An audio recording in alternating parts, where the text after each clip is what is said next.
ॐ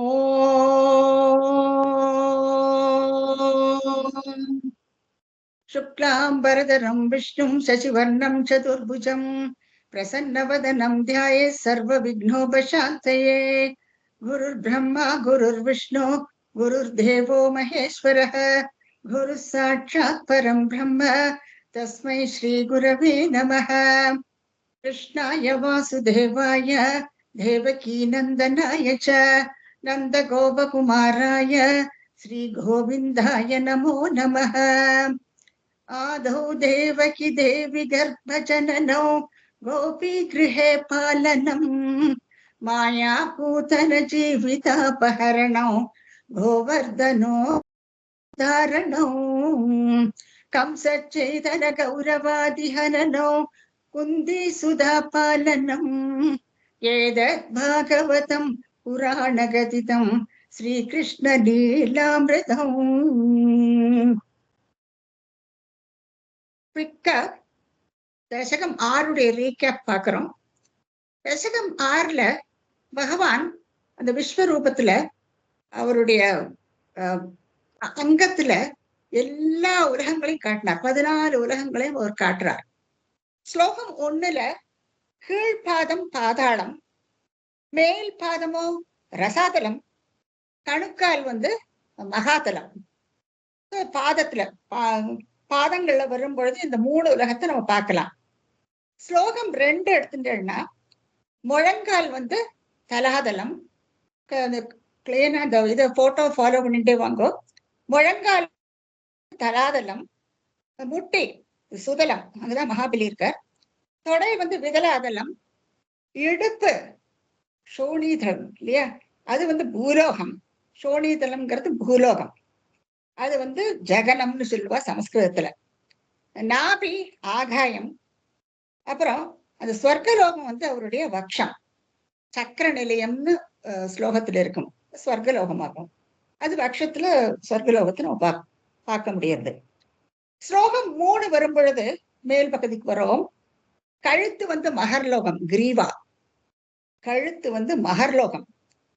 முகம் ஜனலோகம். முகம், அவருடைய முகத்துல ஜனலோகம். நெற்றி தவலோகம். அப்புறம் சிரஸ் சத்தியலோகம், பிரம்மாவுடைய அபோர்டு. இந்த படத்துல நீங்க 14 உலகங்களையும் நீங்க பார்க்கலாம். இதுதான் திரைலோக்கியம்னு சுருக்கமா சொல்லுவா. கீழே 6, அதுக்கப்புறம் நடுவுல பூலோகத்தை பார்க்கிறோம். பூலோகத்துக்கு மேல மற்ற லோகங்களை எல்லாம் நம்ம பார்க்கிறோம். இப்படியாக 14 உலகங்களையும் இந்த படத்துல நீங்க பார்க்கலாம்.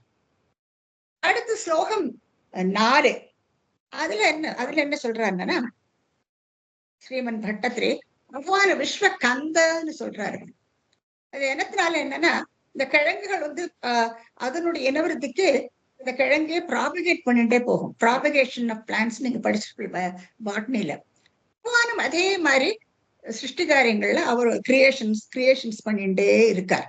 எப்படி ஒரு கிழங்கு தன்னுடைய இனத்தை பெருக்கிக்கிறதோ அதே மாதிரி அவரும் பண்ணிட்டே இருக்கார். அதனாலதான் விஸ்வகந்த அப்படின்ட்டு சொல்றார். அவர் பகவானை கூப்பிடுறார் ஸ்ரீமன் பட்டத்திரி. இப்போ மத்த இந்த 14 உலகங்கள் தவிர்த்து வேற என்னெல்லாமோ இருக்கு இல்லையா, அதையும் காட்டுறார். இப்போ பிரம்மரந்திரம், உச்சி மண்டையில அதுதான் வேதமா. சுருள் முடி, பகவானுடைய இந்த கருத்த சுருள் முடி, அதுதான் மேகக்கூட்டங்கள். அதுக்கப்புறம் புருவம், வளைந்த புருவங்கள் பார்க்கலாம். அந்த புருவம் பிரம்மா துருகிண கேகன்னு வரும். துருகிண பிரம்மாவுக்கு நிறைய பேர் உண்டு. சோ பிரம்மாவுடைய கேகம், வீடு அவரோடது புருவம். அதே மாதிரி கண்ணுல மேலிமை கீழிமை, அது ரெண்டும் இரவு பகல குறிக்கிறது. கண் சூரியன். ஸ்லோகம் 5ல என்ன சொல்றாருன்னா, ஸ்லோகம் 5ல நீங்க பார்த்தீங்கன்னா அவருடைய பார்வையிலேயே உலகத்தையே சிருஷ்டி பண்றார் இல்லையா. கிரியேஷன், இந்த கலைக்கண் பார்வைய மாயை மேல செலுத்துறார். உடனே கிரியேஷன் ஸ்டார்ட் ஆயிடுறது. காது கர்ண, அது திக்குகள். மூக்கு 2 இல்லையா, அஸ்வினி தேவர்கள், 2 அஸ்வினி தேவர்கள் உண்டு. அப்புறம் உதடு, மேல் உதடு கீழ் உதடு, அது லோபத்ரபம், அதை குறிக்கிறது உதடுகள். அதுக்கப்புறம் பகவானுடைய பற்கள், அழகான பூவாட்டம் இருக்குமா அந்த பற்கள். அந்த பற்கள் தாராகணம், நட்சத்திர கூட்டம். அதுல தெத்திப்பல் கெனைன்னு சொல்றோம் இல்லையா, அதுதான் யமன். இதுக்கப்புறம் ஸ்லோகம் 6ல பகவானுடைய புன்னகை பார்க்கிறேன், ஸ்மைல். அந்த புன்னகை அதுதான் மாயை. நீங்க பார்க்கலாம், மேல வந்து புன்னகை தான் மாயை. அப்புறம் பகவானுடைய இந்த மூச்சு, மூச்சு இருக்கு இல்லையா, அதுதான் காத்து, மூச்சு காத்து சொல்றோம் இல்லையா. அடுத்து உமிழ்நீர், அந்த ஜலம் வாயில வருது இல்லையா, அதுதான் ஜலம். அந்த உமிழ்நீர் தான் ஜலமா. பகவானுடைய அந்த பேச்சுக்கள் பேசுறார் இல்லையா, அது வந்து பட்சிகளுடைய இந்த கூவு இல்லையா, பட்சிகள் எல்லாம் கூவுறது இல்லையா, எல்லாமே நீங்க சாயங்காலம் பார்த்தேன்னா அந்த பட்சிகள் எல்லாமே கூவின்னு இருக்கும். சோ அதான் பகவானுடைய பேச்சான். அந்த ஸ்வர கணங்கள் அவர் வாசிக்கும் பொழுது அந்த ஸ்வர கணங்களை கேட்கலாம் நம்ம. அது ரொம்ப இனிமையான ஸ்வரகணங்கள். அவ எல்லாருமே சித்தர்கள், சாரணர்கள், கந்தர்வர்கள். முகம் வந்து அதுல முகம் வந்து முகான்னு எழுதியிருப்பார், அதுதான் வாயை குறிக்கிறது. வாயுதான் அக்னியா. அப்புறம் பகவானுடைய புஜங்கள் தர்மதேவ் தர்மதேவர்களை குறிக்கிறது. புஜங்கள் வந்து தேவர்களை குறிக்கிறது. ஸ்தனம் அது வந்து தர்மதேவர்களை குறிக்கிறது. அவ எல்லாருமே தேவாதிகள் தான். அவளே ஹைரார்கி இருக்கு இல்லையா. சரி, ஸ்லோகம் 7ல போனா நீங்க பார்க்கலாம், பகவானுடைய பின்புறம், பேக் இல்லையா, பின்புறம் தான் அதர்மம். சோ அது அதர்மத்தை அவள் எல்லாம் அசுரர்கள் எல்லாம் காட்டுறது. அது பகவானுடைய மனம் இல்லையா, அது வந்து சந்திரன். அது நீங்க பார்க்கலாம் இந்த படத்துல. பகவானுடைய ஹிருதயம், அந்த அந்த தாமரை போன்ற அந்த ஹிருதயம், அது வந்து அவ்வியக்தம். அதாவது அதுல குண சாமியத்தை பார்க்கலாம், குணங்களுடைய சமமான நிலை, அதுதான் ஒரு ஹிருதயம். அப்புறம் கண்கள் நீங்க பார்த்தேன்னா தாமரையுடைய இதழ் மாதிரி இருக்கு கண்கள். பகவானுடைய அந்த வயறு, வயறு வந்து சமுத்திரம், சமுத்திரத்தை குறிக்கிறது. குட்சி சமுத்திர அப்படின்னு பார்த்திருப்போம் இந்த ஸ்லோகத்துல. அப்புறம் அவருடைய ஆடை வசனம், வசனம்னா ஆடை, மேலாடை உத்திரீகத்தை பார்க்கலாம், கீழாடையும் பார்க்கலாம். அது ரெண்டும் டான் அண்ட் டஸ்க், அதாவது இளம் காலை சூரியனுக்கு குறிக்கிறது டான், டஸ்க் அதாவது சந்தியேன்னு சொல்றாரு இல்லையா, இடைப்பட்ட காலம் அது. சோ அந்த இடைப்பட்ட காலத்தை பகவானுடைய வஸ்திரங்கள், வஸ்திரங்கள்ல இருந்து நம்ம தெரிஞ்சுக்கலாம். எல்லாத்துக்கும் ஒரு இது இருக்கு. என்ன நம்ம பார்க்கிறோமோ இந்த பிரம்மாண்டத்துல அத்தனையும் அவர் மேல நம்ம பார்க்க முடியாது. அதுக்கப்புறம் கடைசியாக பிரஜாபதி, பிரஜாபதி வந்து சிருஷ்டிகாரியம், அதை வந்து பிரஜாபதி கொண்டு இருக்காரு. அப்புறம் ஸ்லோகம் 8 அதுக்கு வரும் பொழுது நீங்க மறுபடியும் ஜகனம், இடுப்பு பகுதி. அந்த இடுப்பு பகுதியில நீங்க பார்க்கலாம் மிருககணங்கள் இல்லையா, அனிமல்ஸுடைய கூட்டம், மிருககணங்கள். அப்புறம் நகம், பகவானுடைய நகம் ஒவ்வொன்றும் ஒவ்வொரு சைஸ்ல இருக்கும் இல்லையா, அது வந்து குவாட்ரிபெட்ஸ், இந்த 4 கால் பிராணிகள், அது வந்து பகவானுடைய நகங்கள். அதுக்கப்புறம் நீங்க பார்க்கலாம் பகவானுடைய வதனம், புஜம், தொடை, காலு, இது 4ம் வந்து அந்த வர்ணங்கள். வர்ணங்கள் வர்ணங்கள் என்னன்னா வந்து பிராமணான்னு சொல்றோம், பிராமணா, கஷத்ரியா, வைசியா, சூத்ராஸ். சோ இவ 4ஐயும் குறிக்கிறது. பகவானுடைய முகம், பகவானுடைய கைகள், அப்புறம் ஊரு தொடை, அதுக்கு கீழே பாதம். சோ வர்ணங்களை அழகா குறிக்கிறது இது 4 பாகங்களும். கடைசியில வரும் பொழுது அவர் கையில சக்கரம் இருக்கு. சோ அந்த சக்கரம் வந்து சம்சார சக்கரம், அதை குறிக்கிறது அந்த சக்கரம். காலச்சக்கரம்னு சொல்லுவோம். ஏன்னா நம்ம எல்லாம் அது தொங்கிண்டு சுத்தின்னு இருக்கோம், அந்த சக்கரம் ஃபாஸ்டா சுத்தின்னு இருக்கு, காலச்சக்கரமாக்கும் அது. சோ சம்சாரத்துல உழந்துன்னு இருக்கோம் நம்மளாம். ஒரு பகவானுடைய இந்த வீரியம் இருக்கு இல்லையா, அந்த வீரியம் தான் அசுரர்களாம். அப்புறம் அந்த எலும்பு கூட்டம், அஸ்திகுலானி அந்த ஸ்லோகத்துல இருக்கும், அந்த எலும்பு கூட்டங்கள் இருக்கு இல்லையா, அது எல்லாம் மலைகளாம். எலும்பு கூட்டம் எல்லாம் மலைகள். கடைசியாக ரோமத்தை பார்க்கிறோம் பகவான் மேல், அந்த ரோமங்கள் இருக்கும் இல்லையா, அந்த ரோமம் எல்லாம் மரங்களாம். சோ அதுவும் இந்த படத்துல நீங்க பார்க்கலாம். சோ இப்படியாக இந்த பிரபஞ்சத்துல என்னெல்லாம் நம்ம பார்க்கிறோமோ அதெல்லாம் இந்த பகவத் ஸ்வரூபத்துல நமக்கு எக்ஸ்பிளைன் பண்ணிருக்கு. ரொம்ப அழகான ஸ்லோகம் இது. சோ நீங்க எல்லாத்தையும் நீங்க ரிவைஸ் பண்ணி பார்த்துட்டே இருங்கோ.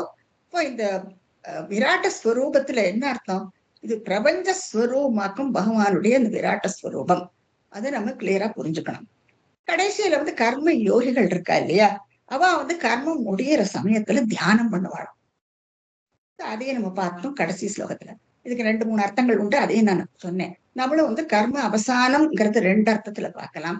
இன்னும் நம்முடைய அந்திம காலத்துல நம்ம எப்பவும் பகவானை தியானம் பண்ணினானா என்ன நம்ம தியானம் பண்றோமோ அது நமக்கு லபிக்குங்கிறது தெரியறது. அது கடைசியா முடியறது ஸ்லோகம் 6. இப்போ நம்ம அடுத்த தசகத்துக்கு போவோம்.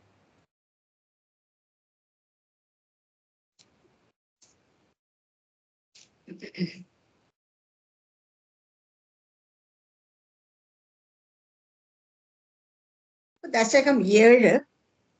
एवं देव चतुर्दशात्मक जगत् रूपेण जातः पुनः तस्योर्ध्वं खलु सत्यलोकनिलये जातोऽसि धाता स्वयं यं संशन्ति हिरण्यगर्भमखिल त्रैलोक्यजीवात्मकम् यो भूस्फीतरजो विकार विकसन् नानासि सृक्षारसः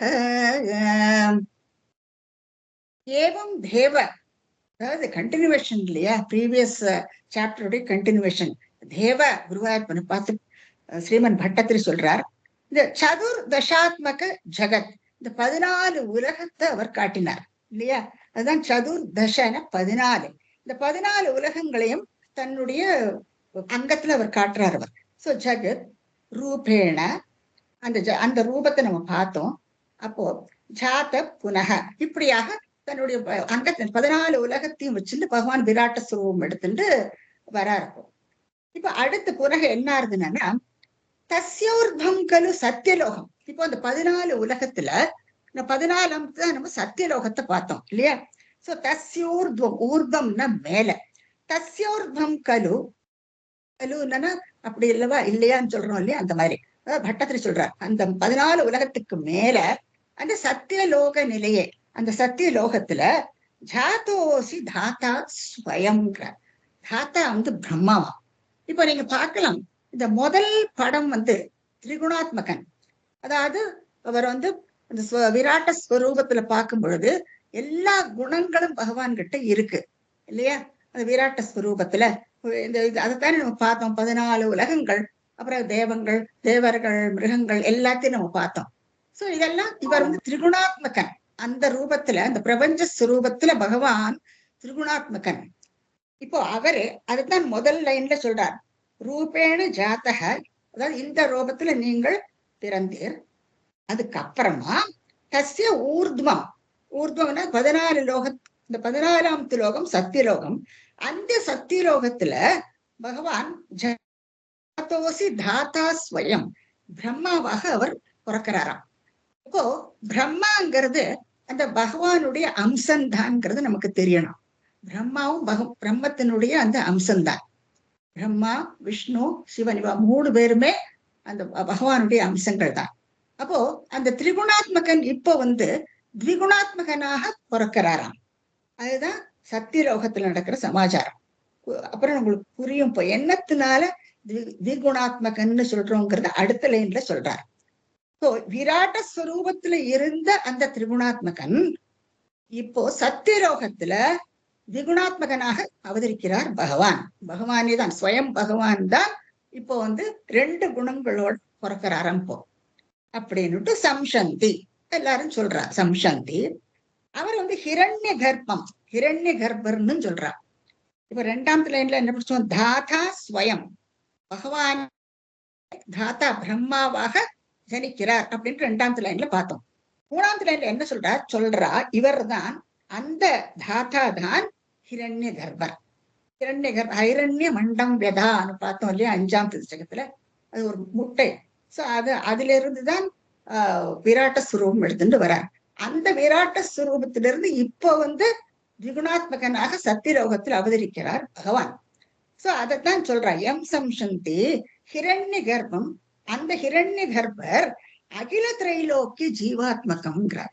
உலகத்தில் உள்ள எல்லாருடைய ஜீவராசிகள் இருக்கு இல்லையா, அந்த ஜீவராசிகளுடைய சோல் அவர் தானா, அந்த ஆத்மான்னு சொல்றோம் இல்லையா, அது அந்த ஹிரண்ய கர்ப்பர் தான். சோ அது என்னத்தினால இப்பதான் நமக்கு தெரியும், அவர் சிருஷ்டி காரியத்துல இறங்குறாரு இல்லையா. அப்போ சர்வ ஜீவராசிகளையும் கிரியேட் பண்றார் பிரம்மா. சோ அந்த ஜீவராசிகளுடைய அந்த திரைலோக்கிய ஜீவாத்மகம், அந்த ஜீவஸ்வரூபம் யாரு என்னன்னா அது வந்து பிரம்மா கிரியேட் பண்ணினதாகும். சோ அவரை அந்த ஹிரண்ய கர்ப்பரை தான் அகில திரைலோக்கிய ஜீவாத்மகம்னு சொல்றாரு அவர். அப்புறம் யோபு ஸ்பீத ரஜோ விகார விகசன் நானா சிசுஷா ரசக. இந்த ஹிரண்ய கர்ப்பர் என்று சொல்லப்பட்ட தாத்தா, அதாவது பிரம்மா, அவர் வந்து சத்தியலோகத்துல ஜனிக்கிறார். இவர் வந்து என்னன்னா ஸ்பீத ரஜோ குணமா. என்ன அர்த்தம்? இப்போ திரிகுணாத்மக என்னன்னா 3 குணமும் உண்டு. சத்வகுணம் உண்டு, ரஜோகுணம் உண்டு, தமோ குணம், 3 குணங்களும் உண்டு. ஆனா இந்த 3 குணங்கள்ல என்ன ஆகுதுன்னா, இவர் சத்தியலோகத்துல பிரம்மாவாக ஜனிக்கும் பொழுது அந்த ஸ்பீத ரஜோகுணம், ரஜோகுணம் கொஞ்சம் தூக்கலாக இருக்கான். அது டசன்ட் மீன் தட் சத்வகுணம் இல்லைன்னு அல்ல, சத்வகுணமும் இருக்கு அவர்கிட்ட, தமோ குணமும் ஓரளவுக்கு இருக்கும். ஆனா அந்த ரஜோகுணம் வந்து மிகுதியாக இருக்குமா. அந்த ரஜோகுணம் என்னத்துக்கு மிகுதியா இருக்குன்னு நமக்கு தெரியண்டாமா? அதுதான் அங்க சொல்றாரு.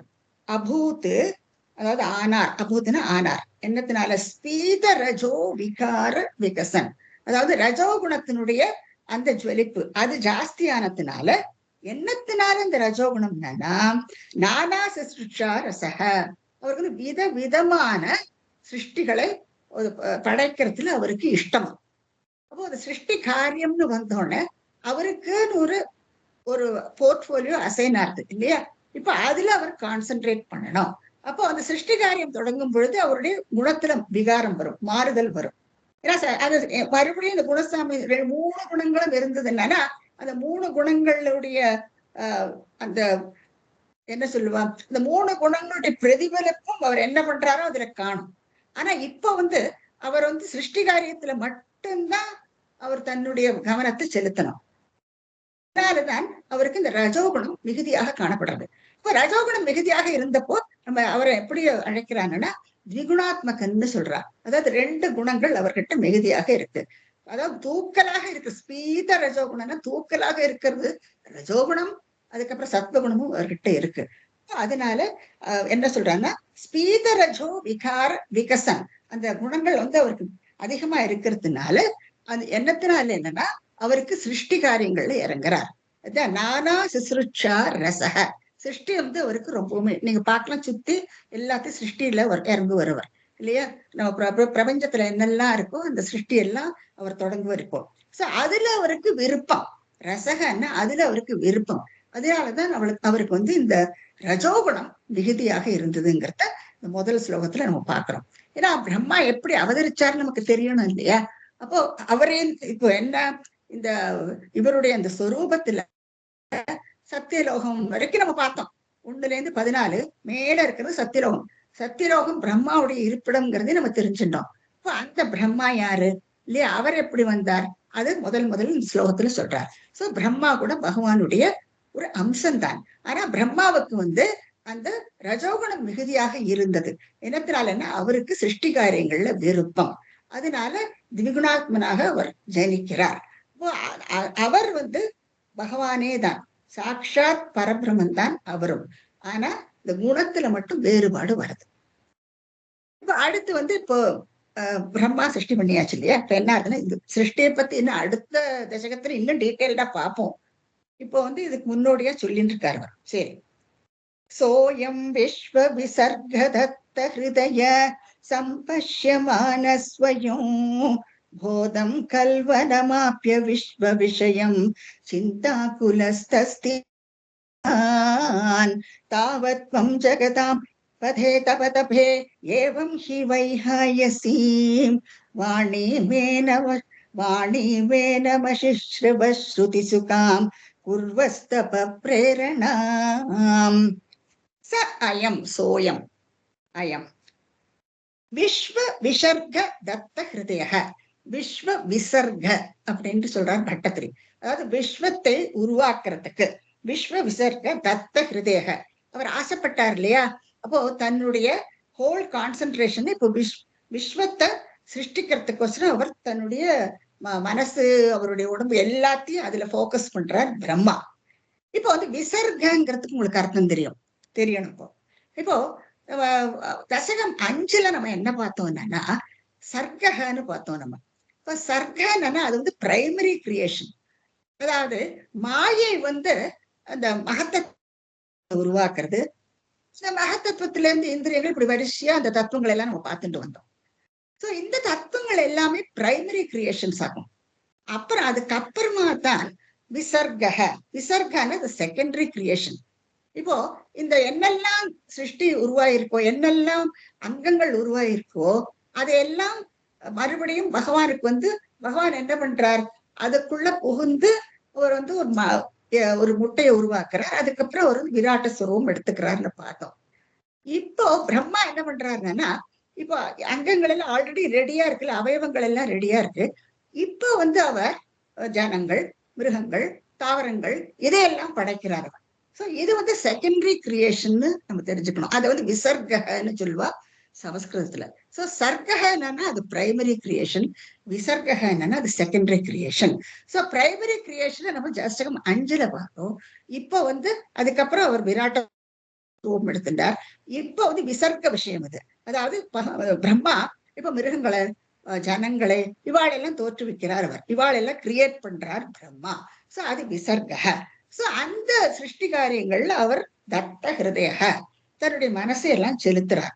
அப்போ என்ன சம்பஷ்யமான ஸ்வயம். சரி இப்ப வந்து நினைச்சுண்டாச்சு. ஆனா எப்படி அவர் வந்து யோசிக்கிறார், எப்படி ஆக்கம் பண்ணறது. எதுவுமே ஒரு காரியத்தை வந்து திடீர்னு இதை பண்ணுன்னு யாரான்னு சொன்னானா அவக்கு எங்க எப்படி ஆரம்பிக்கிறது இல்லையா? ஒண்ணுமில்ல, ஒரு சமையல் பண்ணணும்னு வச்சுக்கோ, அம்மா சொல்ற ரசத்தை பண்ணி வச்சுடுன்னு சொல்றா. சடனா நமக்கு என்ன இது எது முதல்ல பண்ணணும், எதை பண்ண என்னெல்லாம் எடுக்கணும், இது மாதிரி நிறைய கொஸ்டின்ஸ் இல்லையா? கான்டெம்ப்ளேஷன் என்ன பண்ணணும்னு முதல்ல பண்ணும்போது நமக்கு என்ன பண்ணணும்னு தெரியாது இல்லையா? அப்ப அந்த ஸ்டேஜ்ல நம்ம தெரிஞ்சுக்கிறோம் அதுக்கப்புறமா. இப்ப அதுதான் இங்கேயும் பிரம்மாவுக்கும் இப்போ சிருஷ்டி காரியத்துல அவருக்கு ரொம்பவுமே இஷ்டம். ஏன்னா பகவான் வந்து இப்ப சிருஷ்டி காரியத்துக்கோசரம் தான் அவரு படைச்சிருக்காரு. வேற பிறக்கிறார் அவர். அப்ப அதுல அவருக்கு தத்த ஹிருதய, தன்னுடைய மனசு ஈடுபடுத்திட்டு விட்டார் அவர். அப்போ அதுக்கு சம்பஷ்யமானக ஸ்வயம் அவர் வந்து கான்டெம்ப்ளேட் பண்றாரு, யோசிக்கிறார் என்ன பண்ணணும். போதம் கலு, போதம் கலு அனவாப்பியங்கிறார். போதம்னா அதுக்குள்ள நாலேஜ் இல்லையா? அறிவு வேண்டாமா? அது எப்படி ஆக்கும் இந்த அனிமல்ஸ், இந்த மிருகங்கள், ஜனங்கள் வளர எப்படி உருவாக்குறது இல்லையா? நம்ம பயாலஜில எல்லாம் படிச்சிருக்கோம், எவல்யூஷன் பத்தி நிறைய நல்லா படிச்சிருக்கோம். என்ன பார்க்கறோமோ டாக்ஸானமிங்கிற ஒரு தலைப்புக்கு கீழே எல்லாம் நம்ம படிச்சிருக்கோம். ஆனா அது முதல்ல இந்த சிருஷ்டி காரியம் தொடங்கினவா எத்தனை கஷ்டப்பட்டு பாருங்க. இப்போ போதம் கலு அனவாப்பிய. அனவாப்பியன்னு அவருக்கு தெரியல, எங்க ஸ்டார்ட் பண்றது, என்ன பண்ணணும்ட்டு அவருக்கு தெரிய மாட்டேங்கிறது. இந்த விஷயம் எப்படி ஆக்கும் இந்த ஜனங்களை உருவாக்குறது, எப்படி ஆக்கும் இந்த மிருகங்களை உருவாக்குறது. அது உருவாக்கினா மட்டும் போருமா? அதுக்கு இடத்தை உருவாக்கணும், அதுக்குள்ள சாப்பாடு விஷயங்கள் எத்தனை இருக்கு இல்லையா? அது எங்க வசிக்கணும், எந்த கிளைமேட்டிக் கண்டிஷன், எத்தனை விஷயங்கள் இருக்கு. ஒரு ஹேபிட்டாட் எடுத்தானா ஒரு செடி வளர்றது, அந்த செடிக்கு அந்த அட்மாஸ்பியர் சூட்டபிளா இருந்தாதான் அதனால வளர முடியும். அதுக்குள்ள நீர் அதெல்லாம் கிடைக்கணும். அதே மாதிரி அனிமல்ஸ் இல்லையா? அனிமல்ஸுக்கும் அதுக்குள்ள அபோர்டு இருக்கு, அதுக்கு உள்ள ஆகாரங்கள் இருக்கு, அது எங்க இருக்கணும், இந்த மாதிரி எத்தனையோ விஷயங்கள் இருக்கு. அது அனவாப்பியா அவருக்கு தெரிய மாட்டேங்கிறது. இப்போ அவர் சிந்திக்க தொடங்குறார். அப்போ இந்த விஷயத்தை பத்தி அவருக்கு அனவாப்பிய அந்த அவருக்கு அந்த நாலேஜ் இல்லை. இப்போ சிந்தா குலஸ்திவான். இப்போ அவர் வந்து ரொம்ப சிந்தனையில ஆழ்ந்து விடுறாராம். என்ன பண்ணணும்னு அவருக்கு தெரியறது இல்லை. அந்த சமயத்துல நீங்க இந்த படத்துல பார்க்கலாம், ரொம்ப அழகா பகவான் கையில் அந்த சங்க வச்சுட்டு இருக்கார், மேல பிரம்மா. நீங்க பார்க்கலாம், தாவத்வம் ஜெகதாம்பதே, ஜகத்துக்கெல்லாம் அதிபதி இல்லைவா பகவான். ஜெகதாம்பதே என்ன சொல்றார் பிரம்மாவை பார்த்துட்டு, தபே தவம் பண்ணு, தவம் பண்ணுன்னு பிரம்மாவை பார்த்து சொல்றார். ஆனா அவர் ஒண்ணும் வரதில்லை. அவர் எங்க இருக்காருன்னு கூட பிரம்மாவுக்கு தெரியாது. அப்போ அவர் கேட்கறது உண்டு, அந்த குரல் மட்டும்தான் அவருக்கு கேட்கறது. அப்போ தப்பே தவம் பண்ணு, தவம் பண்ணுன்னுட்டு அவருக்கு அந்த குரல் கேட்கறது. அது வைகாயசீம், அதான் அசரீரி சொல்றோம் இல்லையா? அந்த மாதிரி அவருக்கு கேட்கறது. இவர் மட்டும் அங்க உட்கார்ந்துட்டு இருக்காரு, அந்த கமலத்துல உட்கார்ந்துட்டு இருப்பார். அப்போ எல்லாம் ஒரு இருண்டு கிடக்கும், என்ன ஒண்ணுமே புரிய மாட்டேங்கிறது, சிந்திக்கிறார் அவர். யாரு ஒண்ணுமே தெரியல, குரல் மாத்திரம் கேட்கறது. அப்போ வைகாயசியும் வாணியும் ஏன அசிஸ்ரவக. அசிஸ்ரவகன்னு என்ன அர்த்தம்னா, பகவான் வந்து அந்த அசரீரி அந்த குரலை இவரை கேட்க வைக்கிறாராம். அப்போ அந்த குரல் சத்தமா இருந்திருக்கணும் இல்லையா? அப்போ சத்தமா இருக்கிறதுனால அவர் காதுல அது விழறது. இது பகவானுடைய பிரேரணை இல்லையா? அவருக்கு ஸ்டார்டிங் பாயிண்ட் கொடுக்கணும் இல்லையா? என்ன வாக்கம் பண்ணணும்ட்டு அவர் தெரியண்டாமா பிரம்மாவுக்கு? இப்போ இந்த அசரீரி பகவான் ஒண்ணு முன்னால வந்து நீ இதை பண்ண அதை பண்ண அவர் சொல்லல.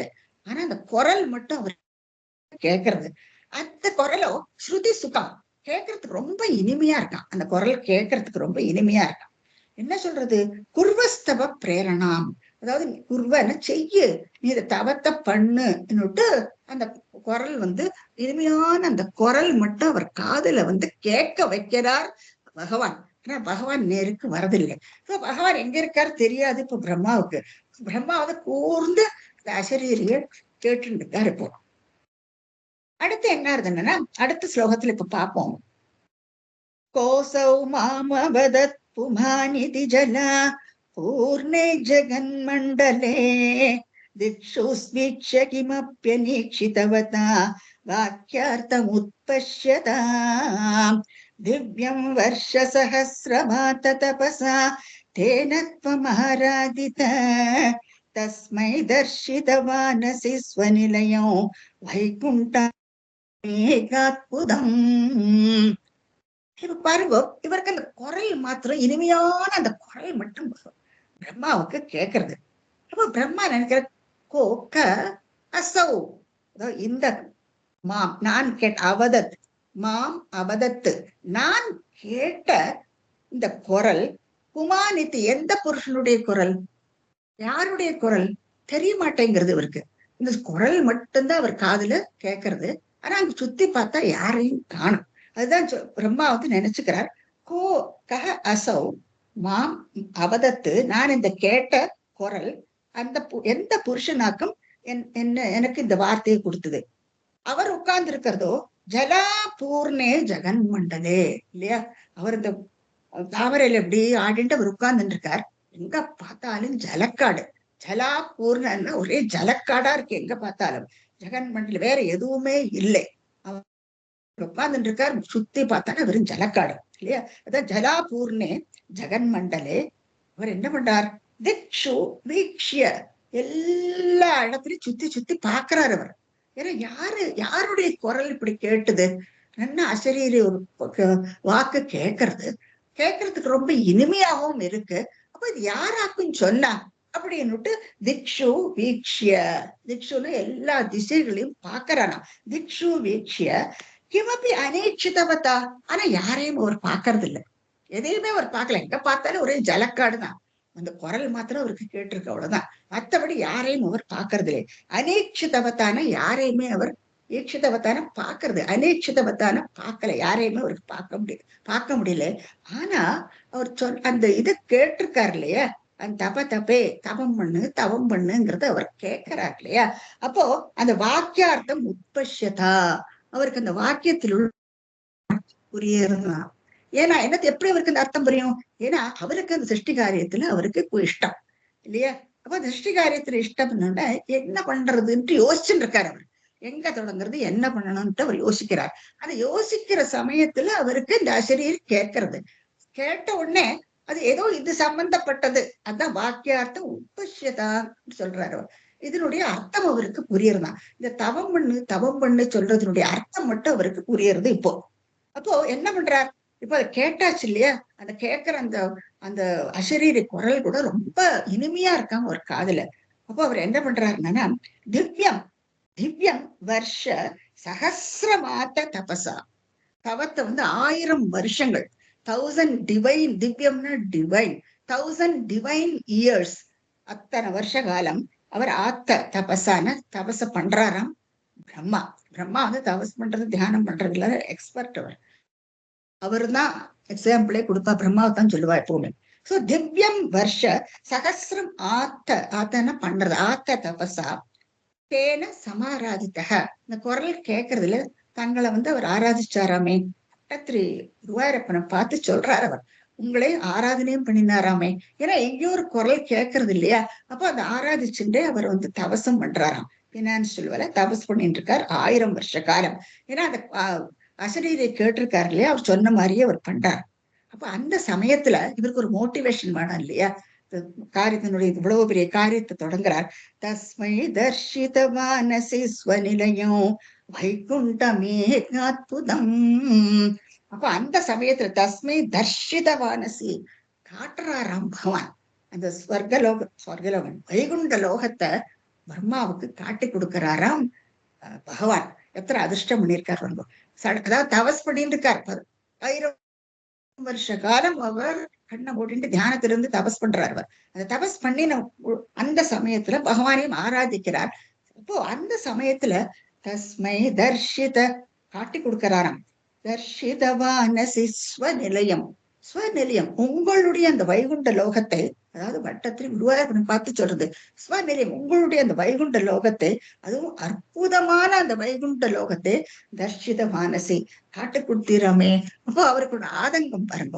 அதை வந்து தனக்கும் பார்க்கணும். மேபி பகவான் வந்து அவருக்கும் காட்டி கொடுத்தாரோ என்னமோ. ஆனா அவர் எழுதியிருக்கிற விதம் பாருங்க எவ்வளவு அழகா இருக்கு. தஸ்மை தர்ஷித மானசி ஸ்வநிலையம். உங்களுடைய அந்த வைகுண்ட பதத்தை, அதுவும் எப்பேற்பட்ட வைகுண்ட பதம், வைகுண்டம் ஏக ஏக அற்புதம், அற்புதமான அந்த வைகுண்ட லோகத்தை நீங்கள் காட்டி கொடுத்தீராமே அப்படின்னுட்டு குருவாயூரப்பன் பார்த்து கேட்பார். வட்டத்திரி நீங்க பார்க்கலாம் அந்த வைகுண்ட லோகத்துல. அவர் எங்க பார்க்கணும் என்ன பார்க்கணும் ஒண்ணுமே தெரியாது இல்லையா. அப்படி ஜில்லு ஜில்லு ஜில்லு ஜில்லுன்னு இருக்கு வைகுண்ட லோகம். இதனுடைய டிஸ்கிரிப்ஷன் மேல் கொண்டு வரும் நம்ம. அப்ப இப்ப அந்த அற்புதமான வைகுண்ட லோகத்தை பிரம்மா வந்து பாக்குறார். பகவான் ஒண்ணும் வரதில்லை முன்னால, பகவான் காட்டி கொடுக்கிறார். அதான் தன்னுடைய அந்த வைகுண்ட லோகத்தை, ஸ்வநிலையம் தன்னுடைய அந்த வைகுண்ட லோகத்தை பிரம்மாவுக்கு காட்டி கொடுக்கிறார் அவர்.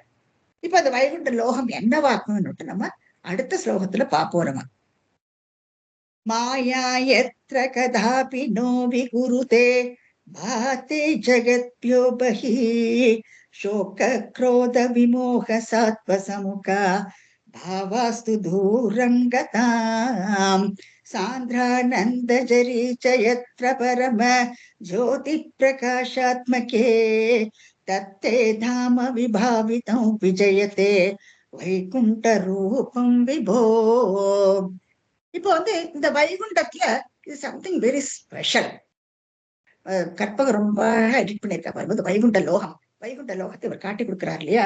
இந்த வைகுண்ட லோகத்துல அந்த சில போர்ஷன்ஸ் எல்லாம் ஹைலைட் பண்ணிருக்கா கற்பகம். அதெல்லாம் பாத்துங்கோ இல்லையா. அது பிளாக் அண்ட் ஒயிட், பட் எவ்வளவு அழகா ஹைலைட் பண்ணிருக்கா பாருங்க. அற்புதமான வைகுண்ட லோகம் இது. நீங்க யாருன்னு நீங்க பார்த்த உடனே கண்டுபிடிச்சிடலாம். இந்த இடத்துல எப்படி என்னன்னா ஸ்பெஷாலிட்டி ஆஃப் வைகுண்ட லோகம் என்னன்னா, இங்க வந்து மாயைக்கு இடமே இல்லையா. இப்போ மாயை இருந்தான்னா அங்க என்ன, அது இந்த குணசாமியம் எல்லாம் போயிடுறது. குணங்கள் எல்லாம் இப்போ வெளிச்சமாயிடும் இல்லையா. குணங்கள் என்ன, சத்துவ குணம் இருக்கும், ரஜோகுணம் இருக்கும், தமோ குணம் இருக்கும், எல்லாமே இருக்கும். ஆனா இந்த வைகுண்ட லோகத்துல எப்படி என்னன்னா மாயைக்கு வேலையே கிடையாதான். அப்போ அந்த குணசாமியம் எதுவுமே நம்ம பார்க்க குணசாமியமா தான் இருக்குமே ஒழிய இந்த குணங்களுடைய விகாரம் என்னன்னு நமக்கு தெரியாது. அதாவது எல்லாம் ஒரே ஐடென்டிக்கலா இருப்பா எல்லாருமே. அது நம்ம பார்க்கலாம். இப்போ மாயைக்கு இங்க வேலை இல்லை. மாயனுடைய வேலை என்னங்கிறது நம்ம ஏற்கனவே 5ஆம் தசகத்துல பார்த்திருக்கோம் நம்ம. இப்ப மாயா எத்திர கதாபி நோ விகுருத்னா விகுருத்தே, மாயைக்கு எந்த விதமான காரியங்களும் கிடையாது. அதுக்கு மேல வட்டத்துல ரொம்ப அழகா சொல்றார், பாதே ஜகத்யோ பகிங்கிறார். அதாவது ஜகத்துக்கு மேல வைகுண்ட லோகமா. இங்க நீங்க பார்க்கலாம், ரொம்ப அழகா எடிட் பண்ணியிருக்கா. கீழே வந்து இந்த 14 உலகத்தையும் நம்ம பாக்குறோம் இல்லையா. எக்ஸாக்டா அந்த ஸ்லோகத்துக்கு ஏத்த மாதிரி இருக்கு பாருங்க இந்த பிக்சரைசேஷன். கீழே பாத்தேன்னா வெளியில இருக்கான். இப்ப 14 உலகங்களை நம்ம பார்த்தோம் இல்லையா. பகவான் இந்த விஸ்வரூபத்துல இந்த 14 கீழே பாதாளத்துல இருந்து சத்தியலோகம் வரைக்கும் பார்த்தோம். சத்தியலோகத்துலதான் பிரம்மா இருக்கார். இப்போ என்ன, பகவான் தன்னுடைய வைகுண்ட லோகத்தை, வைகுண்டத்தை ஸ்வநிலையம் தன்னுடைய வைகுண்டத்தை பிரம்மாவுக்கு இப்ப காட்டி கொடுக்கிறார். அப்போ இந்த வைகுண்டம் எங்க இருக்குங்கிற கொஸ்டின் நமக்கு வருது. இந்த வைகுண்டம் எங்க இருக்குன்னா வெளியில இருக்கான். அதுதான் சொல்றாரு, பாத்தே பளிச்சுன்னு, பாத்தே ஜகத்யோ பகிஹி, பகிஹின்னா வெளியில இருக்கு. அப்போ இந்த 14 உலகத்துக்குள்ள வராது வைகுண்டம். இந்த 14 உலகங்கள் அழியக்கூடியதாகும். அதெல்லாம் வியக்தம், ஒண்ணுமே இருக்காது, அழிஞ்சு போயிடும். அதுக்கு மேல இந்த வைகுண்ட லோகம் எப்பவுமே இருக்கும். இப்போ இங்க வந்து மாயைக்கு ஒரு விதமான வேலையும் கிடையாது. அதனால மாயைக்கு ஒரு விதமான வேலையும் கிடையாது. அதனால சோகம் இதெல்லாம் என்ன, குணத்தினுடைய வெளிப்பாடுகள். சோகம் கிடையாது, குரோதம் கிடையாது, மோகம் கிடையாது, சார்பசமுக பயம், இந்த மாதிரி எந்த விஷயங்களும் அங்க கிடையாது. இந்த பாவங்கள் எதுவுமே கிடையாது. ஏன்னா மாயைக்கு அங்க வேலையே கிடையாதுங்க. சோ எல்லாமே சத்வஸ்வரூபங்களா இருப்பா. எல்லாருமே சாத்திகமா இருப்பா, ஐடென்டிக்கலா இருப்பா. இப்ப அப்படின்னா என்னன்னா, அவளுடைய உருவமோ எதுவோ எதை பார்த்தாலும் எல்லாமே இந்த குளோனிங்னு நீங்க கேள்விப்பட்டிருப்பீங்க பயாலஜில. அதாவது குளோனிங் இந்த ஹார்மோன்ஸ் எல்லாத்தையும் இன்ஜெக்ட் பண்ணிட்டு அந்த பிறக்கிறது மாட்டுக்கு பிறக்கிற அந்த காசு எல்லாம் இருக்கு இல்லையா, கண்ணுக்குட்டிகள் எல்லாம் ஐடென்டிக்கலா இருக்கு. என்னத்தினால என்னன்னா அந்த பர்பஸ் இருக்கு அதுல. எல்லாம் ஒன்னா பாலுக்கொசரமோ இல்லாட்டா அந்த மீட்டுக்கொசரமோ அவ வளர்ப்பாத. இப்போ அது எல்லாமே இந்த குளோனிங்னா எல்லாம் ஐடென்டிக்கலா ஒரே மாதிரி இருக்கும். அதுகள்லாம் ஒரே மாதிரி அதுல கொடுக்குற பால் அளவு எல்லாமே ஐடென்டிக்கலா இருக்கும். ஒரே ஒரு ப்ராப்ளம் என்னன்னா, யாராவது ஒரு இதுக்கு சூக்கடு வந்துன்னா எல்லாத்துக்குமே சூக்கடு வந்துடும். அது குளோனிங்னு சொல்லுவா. ஆனா இங்க வந்து இந்த வைகுண்ட லோகத்துல எல்லாருமே ஐடென்டிக்கலா இருப்பா. ஏன்னா அங்க மாயைக்கு வர்க்கே கிடையாது. அப்ப எல்லாரும் சத்வஸ்வரூபங்கள் அங்க. அப்ப அங்க கோபம் கிடையாது, குரோதம் கிடையாது, மோகம் கிடையாது. அதே மாதிரி பயம் அதுவும் கிடையாது. எல்லாமே தூரம் கத்தாக, எல்லாம் தள்ளி இருக்கு, ஒண்ணுமே இல்லையா அந்த இடத்துல. அந்த இடத்தப்ப அங்க என்ன இருக்கும்? சாந்திரானந்த ஜரி, சாந்திர ஆனந்த, எப்போ எப்பவும் இடைவிடாத அந்த பெருக்கு, இந்த பிரகாசம் இருக்குமா அந்த இடத்துல. எத்திர பர எத்திர பரம ஜோதி பிரகாஷாத்மகே, எத்திர பரம ஜோதி பிரகாஷ்ம, அதாவது அவ்வளவு ஜொலிச்சுன்னு இருப்பாள் அங்க எல்லாரும். எல்லாரும் ஒரே ஐடென்டிக்கலா இருப்பா. பகவான் எப்படி இருக்கான்றது இனிமே பார்க்க போறோம். சோ அவர் எப்படி இருப்பாரோ அதே மாதிரி இன்ஹாபிட்டன்ஸ் அவரை மாதிரியே தான் இருப்பா. இப்ப எங்க பழிச்சு பழிச்சுன்னு அவ்வளவு நன்னா இருக்கணும் வைகுண்ட லோகம். அதான் பரம ஜோதி பிரகாஷாத்மகே தத்தே தாம, அப்பேற்பட்ட தாம, அப்பேற்பட்ட வைகுண்ட நிலையம் விபாவித்தே, காண்பிக்கப்பட்டது. யாருக்கு? இல்லையா, குருவாயூரப்பனை பார்த்து சொல்றார் பட்டத்திரி, அதை வந்து நீ பிரம்மாவுக்கு காட்டி கொடுத்தியாமே, விபாவத்தே. அப்பேற்பட்ட வைகுண்ட லோகம் பட்டத்திரி சொல்றார் விஜயத்தேங்கிறார். அது சிறந்து விளங்கட்டும் அந்த வைகுண்ட ரூபம். விபோ குருவாயூரப்பா, அந்த வைகுண்ட லோகம் சிறந்து இந்த அவருடைய இந்த ஆதங்கத்தை பார்க்கலாம். அதாவது குருவாயூரப்பனை பார்த்து கேட்கிறார், நீ பிரம்மாவுக்கு அந்த வைகுண்ட லோகத்தை நீ காட்டி கொடுத்தியாமே அப்படின்னுட்டு கேட்கறதுல அப்ப அந்த ஆதங்கம். ஏன்னா தனக்கும் அந்த பிரம்மா நினைக்கிறதெல்லாம் அவர் மனசுல இருக்கிற மாதிரி மேபி அவருக்கு காமிச்சு கொடுத்துருக்கலாம், நமக்கு தெரியாது. அவ்வளவு அழகா எழுதுறாருங்க இந்த திண்டுல உட்கார்ந்துட்டு இந்த ஸ்லோகங்களை எழுதுறார். அப்போ அவர் சொல்றார், அப்பேற்பட்ட அந்த வைகுண்ட தத்தே தாம விபாவித்தே, அந்த காண்பிக்கப்பட்ட அந்த வைகுண்ட லோகம் இருக்கு இல்லையா, அது வந்து சிறந்து இருக்கட்டும், நன்றாக இருக்கட்டும் பட்டத்திரி சொல்றாரு இந்த ஸ்லோகத்துல. சோ வைகுண்ட லோகம், இந்த மாதிரி வைகுண்ட லோகத்துல எல்லாம் பாருங்க, அங்க சோகம் கிடையாது, மோகம் கிடையாது, எந்த விதமான ஆக்ஷன் எதுவுமே கிடையாது. ஜஸ்ட் இமேஜின் பண்ணி பாருங்க, நமக்கெல்லாம் ஒரு நாளைக்கு கூட அங்க இருக்கவே முடியாது. ஏன்னா நம்மளுடைய சுபாவம் பாருங்க எல்லாத்துக்குமே வெரி கலர்ஃபுல் இல்லையா. நமக்கு எப்பவுமே இந்த விகாரங்கள் வேணும். இந்த போட்டியும் பொறாமையும் திட்டலும் அடிக்கலும் எதுவும் அதுவும் இந்த மாதிரி ஒரு அட்மாஸ்பியர்ல இருக்கிறது தான் நம்ம விரும்புவோம். ஆனா வைகுண்டத்துக்கு போனா அதுக்கெல்லாம் இடமே கிடையாது. கம்ப்ளீட்டா இல்ல, தூரங்கத்தால தூரம் போய் ஒண்ணுமே கிடையாதுங்க. சோ எல்லாம் ஐடென்டிக்கலா ஒரே மாதிரி இருந்தானா மக்கள் ஒரே நாள் போரடிச்சு போயிடும். ஜஸ்ட் நான் தமாஷ் சொன்னேன், அவ்வளவுதான், வேற ஒன்றும் இல்லை. சோ அப்பேற்பட்ட அந்த பிரகாசமான வைகுண்ட லோகத்தை வந்து பகவான் வந்து இவருக்கு பிரம்மாவுக்கு காட்டி கொடுக்கிறார். அதை பட்டத்திரி சொல்றார், தாங்கள் காண்பித்தீராமே அப்படின்ட்டு சொல்றாரு. அது வந்து இந்த ஸ்லோகத்துல நம்ம பாக்குறோம். இதே மாதிரி வந்து பின்னால நம்ம பார்ப்போம். இந்த 88ஆம் சதத்துல அர்ஜுனுக்கும் வைகுண்ட லோகத்தை காட்டி கொடுப்பார். இந்த சந்தான கோபாலன் சரித்திரத்துல வரும், ஒரு விப்ரனுடைய குழந்தைகள் எல்லாம் இறந்து போயிடுறது. ஆரம்பத்துல பாக்குற அர்ஜுனுக்கு தோத்துப்படுறான். அப்போ அவன் தீக்குளிக்க புறப்பட்டோன்னு உடனே பகவான் வந்து அவன் இழுத்துட்டு போவார் வைகுண்ட லோகத்துக்கு. இப்போ இந்த வைகுண்ட லோகத்துக்கு போன அங்க வந்து ரொம்ப தூரம் எல்லாம் உலகங்கள் எல்லாம் கடந்து கடந்து கடந்து போதான், அதைத்தான் சொல்றார். பாத்தே ஜகத்யோ பகி, கடந்து கடந்து போறாராம். கடந்து போனோம்னா அந்த சக்கரத்துல, அவருடைய சக்கரம் கையில வச்சுட்டு இருக்காரு இல்லையா, அந்த ஒளிக்கற்றுல தூரத்தை அந்த வைகுண்ட லோகத்தை காட்டி கொடுக்குறாரு அர்ஜுனுக்கு. அப்ப அங்க வந்து வைகுண்டநாதனும் பாக்குறார். பரமாத்மா சிவாத்மா. அது ரொம்ப அழகா இருக்கும் இந்த ஸ்லோகம். சுவாமேவத்வம் பராத்மன் பிரியசகசகிதோ நேமித க்ஷேம ரூபம். பகவான் தன்னுடைய ரூபம் அவருடைய அம்சம்தான் கிருஷ்ண பரமாத்மா இல்லையா. கிருஷ்ண பரமாத்மா நரன் நாராயணன், நரன் வந்து அர்ஜுனன், நாராயணன் கிருஷ்ண பரமாத்மா. சோ இவா ரெண்டு பேரும் பகவானுடைய அம்சம் தானே இல்லையா. அப்போ வைகுண்டத்துல அவரை காட்டி கொடுக்குறாரு அவருக்கு. அப்போ கண்ணு கூசுமா அர்ஜுனனுக்கு. அப்போ அந்த வைகுண்டநாதன் அந்த சமயத்துல அவர் காட்டி கொடுக்கிறார், அவர் பார்க்கிறார். இனி அடுத்த ஸ்லோகத்துக்கு போவோம் நம்ம. यस्मिन्नाम चतुर्भुजा हरिमणि श्यामावधातद्विषो नानाभूषणरत्नदीपितदिशो राजद्विमानालयाम् भक्तिप्राप्ततथान्विधोन्नतपदा दीव्यन्ति दिव्या जना तत्ते धाम सर्वशमनो வைகுண்டரூபம் ஜெயேத். பட்டத்திரி ஒவ்வொரு ஸ்லோகத்திலையும் தன்னுடைய பிரசன்ஸை வெளிப்படுத்திருக்கிறார் பாருங்க. அந்த வைகுண்ட ரூபம் ஜெயத்துன்னு இதுலயும் சொல்றாரு. இப்போ இந்த வைகுண்ட லோகத்தை நம்ம பாக்குறோம். இப்போ அங்க எப்படி இருக்கு? எஸ்மின் நாம சதுர்புஜா, அங்கேயும் பார்த்தோம் நம்ம, அங்கேயும் பார்த்தோம், இங்க மறுபடியும் பாக்குறோம். இப்போ எஸ்மின் நாம சதுர்புஜா, 4 கைகளாம் அவளுக்கும். பகவானுக்கு எப்போ நம்ம பார்த்திருக்கோம் இல்லையா, 4 கைகள் உண்டு. அது அதனுடைய இன்னும் மறுபடி நிறைய எக்ஸ்பிளனேஷன் போயிட்டு இருக்கும். அங்கு எஸ்மின் நாம, அங்க இருக்கிறவாளுக்கெல்லாம் அதாவது திவ்யா ஜனாகா, இப்பேற்பட்ட திவ்ய ஜனங்கள், 3ஆம் லைன் வரையினா இப்பேற்பட்ட மங்களகரமான அந்த ஜனங்கள் எப்படி இருப்பாங்கன்னா, சதுர்புஜம், 4 கைகளாம் அவளுக்கு. அதுல ஹரிமணி ஷியாமாவ தாதத் விஷோங்கிறார். அவள் தேகத்தை பாருங்க, அவளுடைய தேகத்தை எல்லாம் பார்த்தா ஹரிமணி, ஹரிமணினா நீலக்கல், இந்திரநீலக்கல்னு சொல்லுவா. சோ ஹரிமணி ஷியாம கருப்பு, அது வந்து ஷியாம அவதாத் விஷக, அதாவது இந்த கரு நீல திருமேனி. அப்போ இவ எல்லாருக்குமே பகவான் மாதிரி கரு நீல திருமேனி, எல்லாரும் ஐடென்டிக்கலா இருக்கா பாருங்க. நீங்க பாக்குறவா எல்லாரும் கருநீல திருமேனி. பகவான் அங்க உட்கார்ந்து இருக்காரு ஆசனத்துல, மத்தவாளை சுத்தி இருக்கிறவாளை பாருங்க, எல்லாருக்குமே கருநீல திருமேனி தான் அத்தனை பேருக்கும். சோ அதுதான் சொல்ற அவதாத விஷோங்கிறார், எல்லாரும் ஒரே மாதிரி இருக்கா பாக்குறதுக்கு. ஹரிமணின்னா சஃபயர், ப்ளூ ஸ்டோன் சொல்றோம்ல, இந்திர நீலக்கல்னு சொல்லுவாத. அப்போ இது இன்னும் கம்பைன் பண்ணிக்கணும், அதாவது கரு நீல திருமேனி. சோ எல்லாருக்கும் அந்த கருநீல திருமேனி தான் அங்க இருக்கிற வைகுண்டவாசிகளுக்கு எல்லாரும்.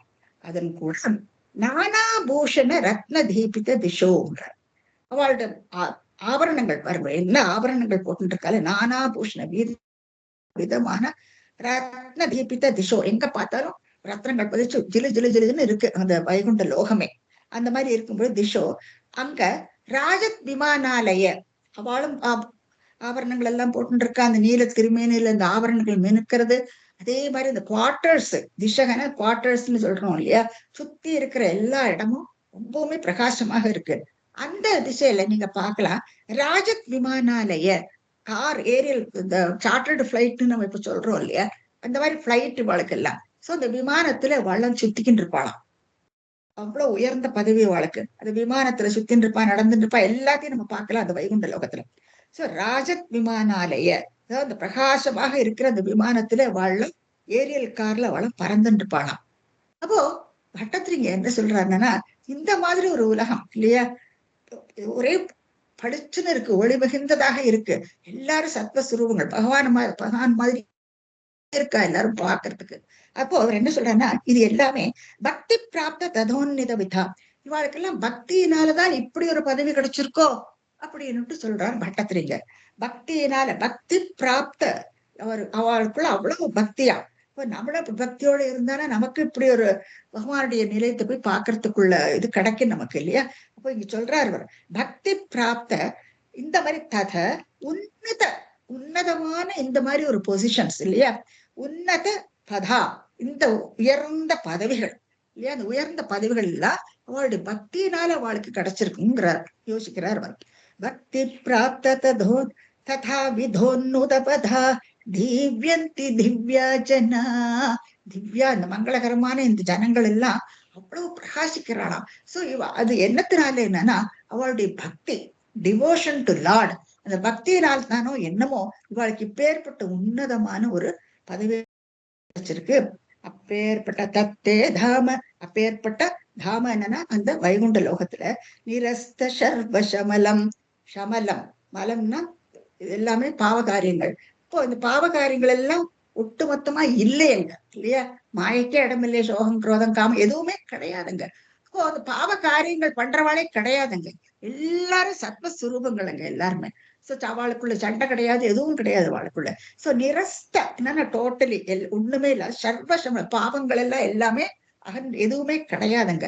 அப்பேற்பட்ட வைகுண்ட ரூபம் ஜெயேத், அப்பேற்பட்ட அந்த வைகுண்ட பதம் சிறந்து விளங்கட்டும்னுட்டு பட்டத்திரி சொல்றாரு. அவருக்கும் அதை பார்க்கணுங்கிற ஒரு ஆதங்கம் பாருங்க. அதாவது பிரம்மா பார்க்கிறார் இல்லையா, அப்போ பிரம்மாக்கு இணையாக தனக்கும் பார்க்க கிடைக்காதா? அப்போ அவர் அதனால்தானே இன்னமும் இப்படி சொல்றார், வைகுண்ட ரூபம் ஜெயேத்.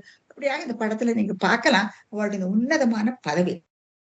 சரி, இப்போ இந்த உன்னதமான பதவி அவளுக்கு கிடைக்கிறது என்னன்னா, அந்த பக்திய என்னவாக்கும் எப்படியாக்கும் அவ பக்தி பண்ணி இருப்பா, அதையும் நம்ம யோசிக்கணும் இல்லையா? இந்த பக்தர்கள் எப்படியாக்க அந்த பதவியை அவ அடைஞ்சா, அதை பத்தி நம்ம பார்க்கணும். இந்த பக்தி எப்படி அவ அடையறான்னா, இப்ப 4 விதத்துல பகவான் பேர்ல நம்ம பக்தியா இருக்கலாம். அந்த 4 விதமான பக்தி நிலைகள் என்னங்கிறத நம்ம பார்ப்போம். இப்ப ஒண்ணு சாலோக்கியம், அப்புறம் சாரூபியம், சாமீபியம், சாரூபியம், சாயுஜ்யம், இப்படியாக 4 நிலைகள் உண்டு பக்தியில. இப்போ உன்னத பதவி வாழ்க்கை கிடைச்சிருக்கு இல்லையா, அந்த உன்னத பதவி பக்தியினால வாழ்க்கை கிடைச்சிருக்கு. அப்போ நம்ம யோசிப்போம் இல்லையா, எப்படியாக்கும் பகவான் பேர்ல பக்தியோட இருக்கிறது. அந்த மார்க்கம் நமக்கு தெரியண்டாமா? ஒண்ணு சாலோகனம். ஆலோகனம்னா பாக்குறது. இப்போ நம்ம திவ்ய பகவானுடைய திவ்ய ஸ்வரூபத்தை பார்த்து நம்ம தியானம் பண்றோம். நம்ம உபாசன ரூபத்துல பகவான் அர்ச்சிக்கிறோம், ஸ்தோத்திரங்கள் சொல்றோம், பாடுறோம். இந்த மாதிரி எத்தனையோ விதங்கள் இருக்கு இல்லையா, இதெல்லாம் உபாசனா ரூபமாகணும். சோ சாலோக்கியம் அது ஒரு நிலை. அடுத்தது நீங்க பார்த்தோம்னா சாமீபியம். இப்ப அர்ச்சர்கள் எல்லாம் கோவில்ல இருக்கா இல்லையா, அவ கோவில்ல இருக்கும் பொழுது பூவை போட்டு பூஜை பண்றா, அவ சர்க்கம்பரேஷன் கோவிலை சுத்தி வருவா, சுவாமி எடுத்துட்டு பிரதர்ஷனம் வரா. சரி, இதெல்லாம் உபாசனா விதிகள். சோ அந்த விதிகள் எல்லாம் செய்யும் பொழுது we are very close to God இல்லையா, பகவான் பக்கத்துல போய் பண்றோம். இப்ப நம்ம வீட்லயும் பூஜை பண்றோம் இல்லையா, பூஜை பண்ணும் பொழுது படத்தை வச்சுட்டு நம்ம பக்கத்துல இருந்து நம்ம பூஜை பண்றோம். இதெல்லாம் உபாசனா விதிகள், ஆக்ஷன் ஓரியன்டட் அத்தனையும். சோ இந்த விதத்துல இது ஒரு வகையான பக்தி தான் இல்லையா. இந்த மாதிரியும் பக்தி பண்ணிட்டு இருந்தானா, அதுவும் என்ன, அந்த பக்தியும் பண்ணும் பொழுது அதனுடைய பலனை எல்லாம் நம்ம எதிர்பார்க்கப்படாது, அதெல்லாம் அந்த விஷயங்களும் நமக்கு தெரியணும். சோ இதனால தானும் என்னமோ அவளுக்கு அந்த உன்னதமான பதவி கிடைச்சிருக்கலாம், அப்படி ஆலோசிக்கிறார் ஸ்ரீமன் பட்டத்திரி. அடுத்த நிலை என்னன்னா சாரூபியம், ரூபம். ரூபம் கிடைக்கிறது அவளுக்கு இல்லையா. இப்ப நம்ம இப்ப பார்த்தோம் இல்லையா, வைகுண்ட லோகத்துல எல்லாரும் ஒரே மாதிரி இருக்கா பாக்குறதுக்கு. பகவான் மாதிரியே அந்த கருணியில திருமேனியோட எல்லாரும் வளைய வந்துட்டு இருக்கா. சதுர்புஜங்கள், 4 கைகள் அவளுக்கு, ஆபூஷணங்கள் எல்லாம் இருக்கு அவன் மேல. சோ எல்லாரும் ஒரே மாதிரி இருக்கா பாக்குறதுக்கு. சோ இப்பேற்பட்ட பதிவு அவளுக்கு எப்படி கிடைக்கிறது? இதுதான் சாரூபியம், பகவானுடைய ரூபம் எப்படி அவளுக்கு கிடைக்கிறது. அப்போ அதுக்கு ஒரு கதை உண்டு. இப்ப அடுத்து நம்ம இதையும் பார்ப்போம். இந்திரத்யும்னன், அவன் பாண்டிய ராஜத்து ஆதி ராஜன், அதாவது எம்பரர். அவன் சாபம், இவரான கும்போத்பூதி அகஸ்தியருடைய சாபத்தினால கஜேந்திரன் ஆயிடுறான். அந்த காட்டுல திருக்கூட மலையில திரிஞ்சுட்டு இருக்கு அந்த கஜேந்திரன். ஆனா விஷ்ணு பக்தன், தியானம் பண்ணி ஒரு விஷ்ணு பக்தனாக்கும் அவர். அப்ப அந்த ஸ்மிருதி அவருக்கு, அந்த நினைவு எப்பவுமே அவர் மனசுக்குள்ள இருக்கு, கஜேந்திரனா இருந்தாலும். அந்த தெரிஞ்சுட்டு இருக்கும் பொழுது என்ன ஆகுதுன்னா, இந்த ரொம்ப தாகம் எடுத்து ஒரு நீர்நிலையில போயிட்டு தண்ணியை குடிக்கும்போது முதலையோட வாயில அதனோட காலு மாட்டிக்கின்றது. 1000 வருஷ காலம் டக் ஆஃப் வார், அந்த காலை பிடிச்சு இழுக்கப்பாரு நான் முடியறது இல்லை அவரால். அப்போ அது என்னன்னா, இந்த கஜேந்திரனா இருக்கும் பொழுது அந்த அகம்பாவம் இருக்கு இல்லையா, நான் கஜேந்திரன், என்னை சுத்தி எல்லாரும் இருக்கா, என்னை காப்பாத்துறதுக்கு அந்த எண்ணம் நிறைய, அந்த அகங்காரங்கள் நிறைய இருக்கு அந்த கஜேந்திரனுக்கு. எனக்கு வீரம் ஜாஸ்தி, இப்பேற்பட்ட எண்ணங்கள் எல்லாம் உண்டு.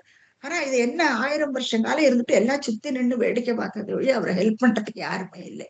கடைசியில நாராயண ஆகியல குரு பகவன் நமஸ்தேன்னுட்டு அந்த ஞாபகம் வருது. தியானம் பண்ணி பண்ணி பண்ணி பண்ணி நாராயணனுடைய நாமம் வாயில வருது அந்த கஜேந்திரனுக்கு.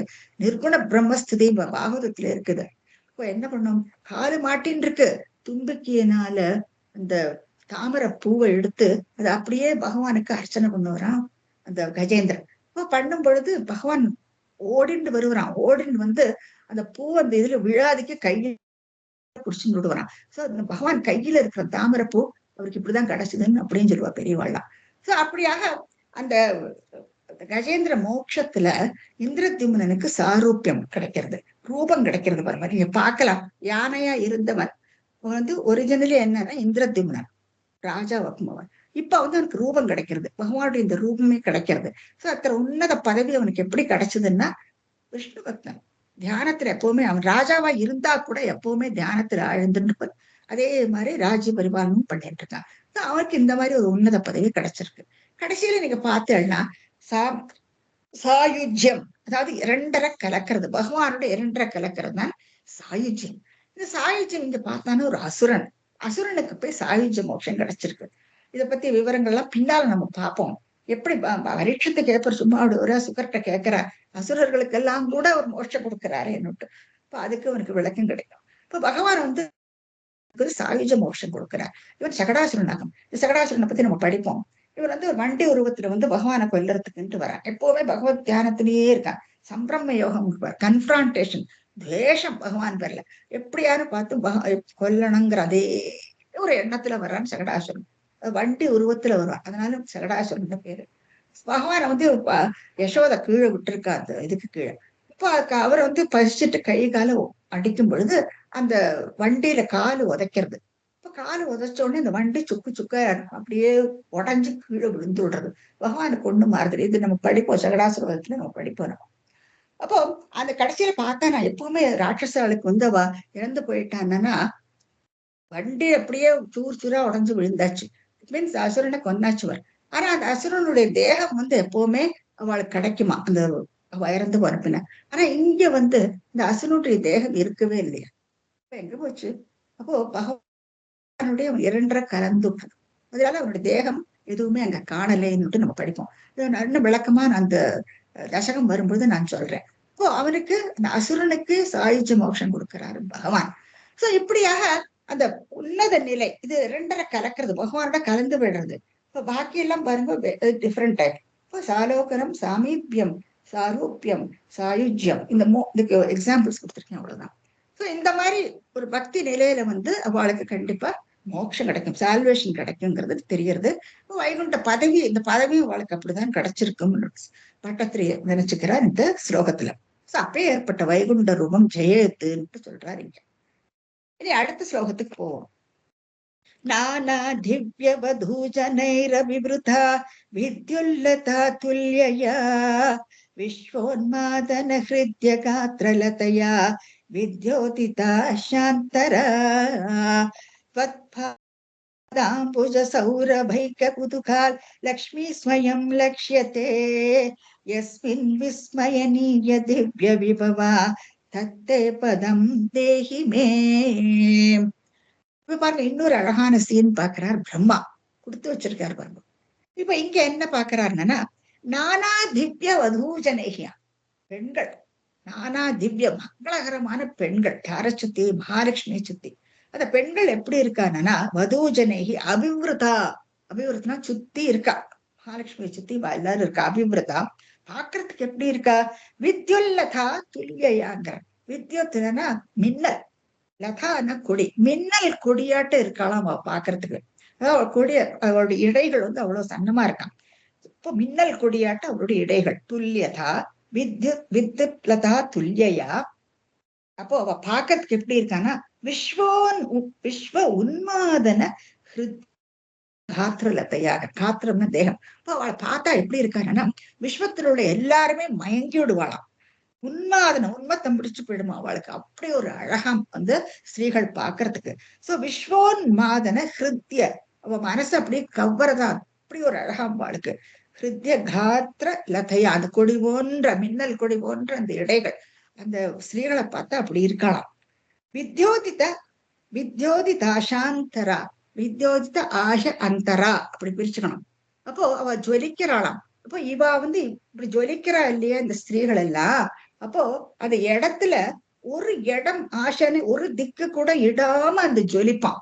எங்க பார்த்தாலும் பழிர் பழிர்னு மின்னராவா.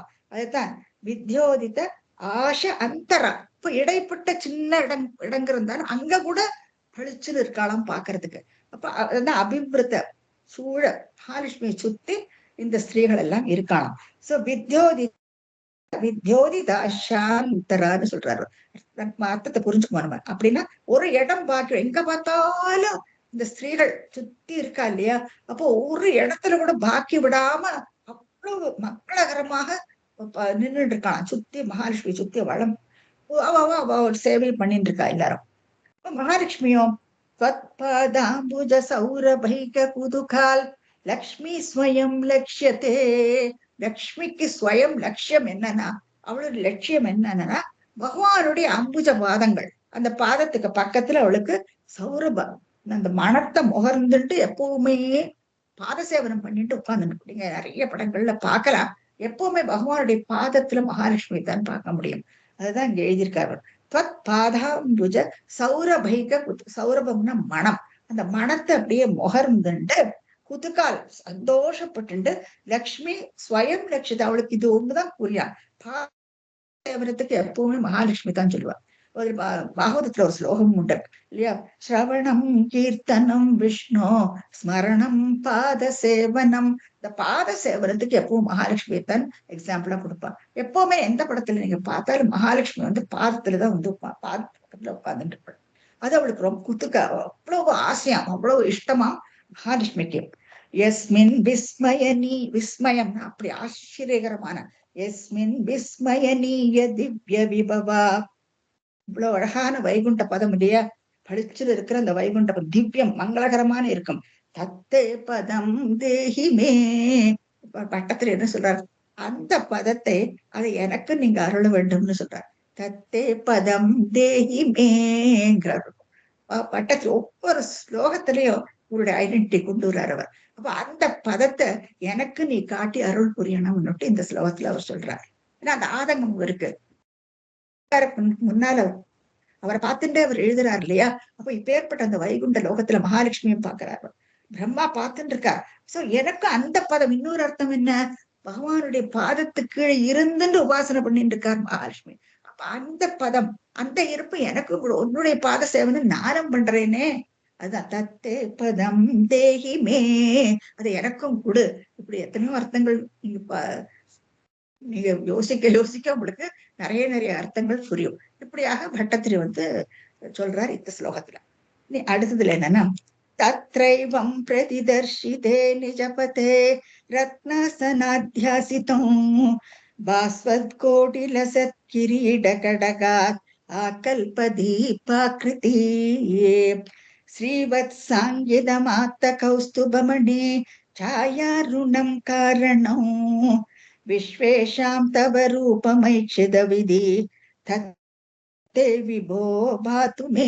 மறுபடியும் பாருங்க, தத்தே விபோ குருவாயூரப்பா பாத்துமே, எனக்கும் அந்த அருள் புரியணும்ட்டு மறுபடியும் பட்டத்திரி இங்க சொல்றார். பட்டத்திரி எல்லா இடத்துலயும் சொல்லிண்டே அவருடைய ஐடென்டிட்டி சொல்லிண்டே இருக்காரு பாருங்க. இப்போ தத்ரைவம் பிரதிதர்ஷித்தே காண்பிக்கப்படுறது இல்லையே, காண்பிக்கப்பட்ட அந்த நிஜபதம் அந்த வைகுண்ட லோகம் அங்க இப்ப பகவான் எப்படி இருக்கார் அதையும் பார்க்கிறார். இப்போ பிரம்மா பகவான் ரத்னாசனத்துல உட்கார்ந்துட்டு இருக்காராம். ரத்னாசனாத்து அத்தியாசிதம் ஜம்முன்னு உட்கார்ந்துட்டு இருக்கார் அந்த ஆசனத்துல.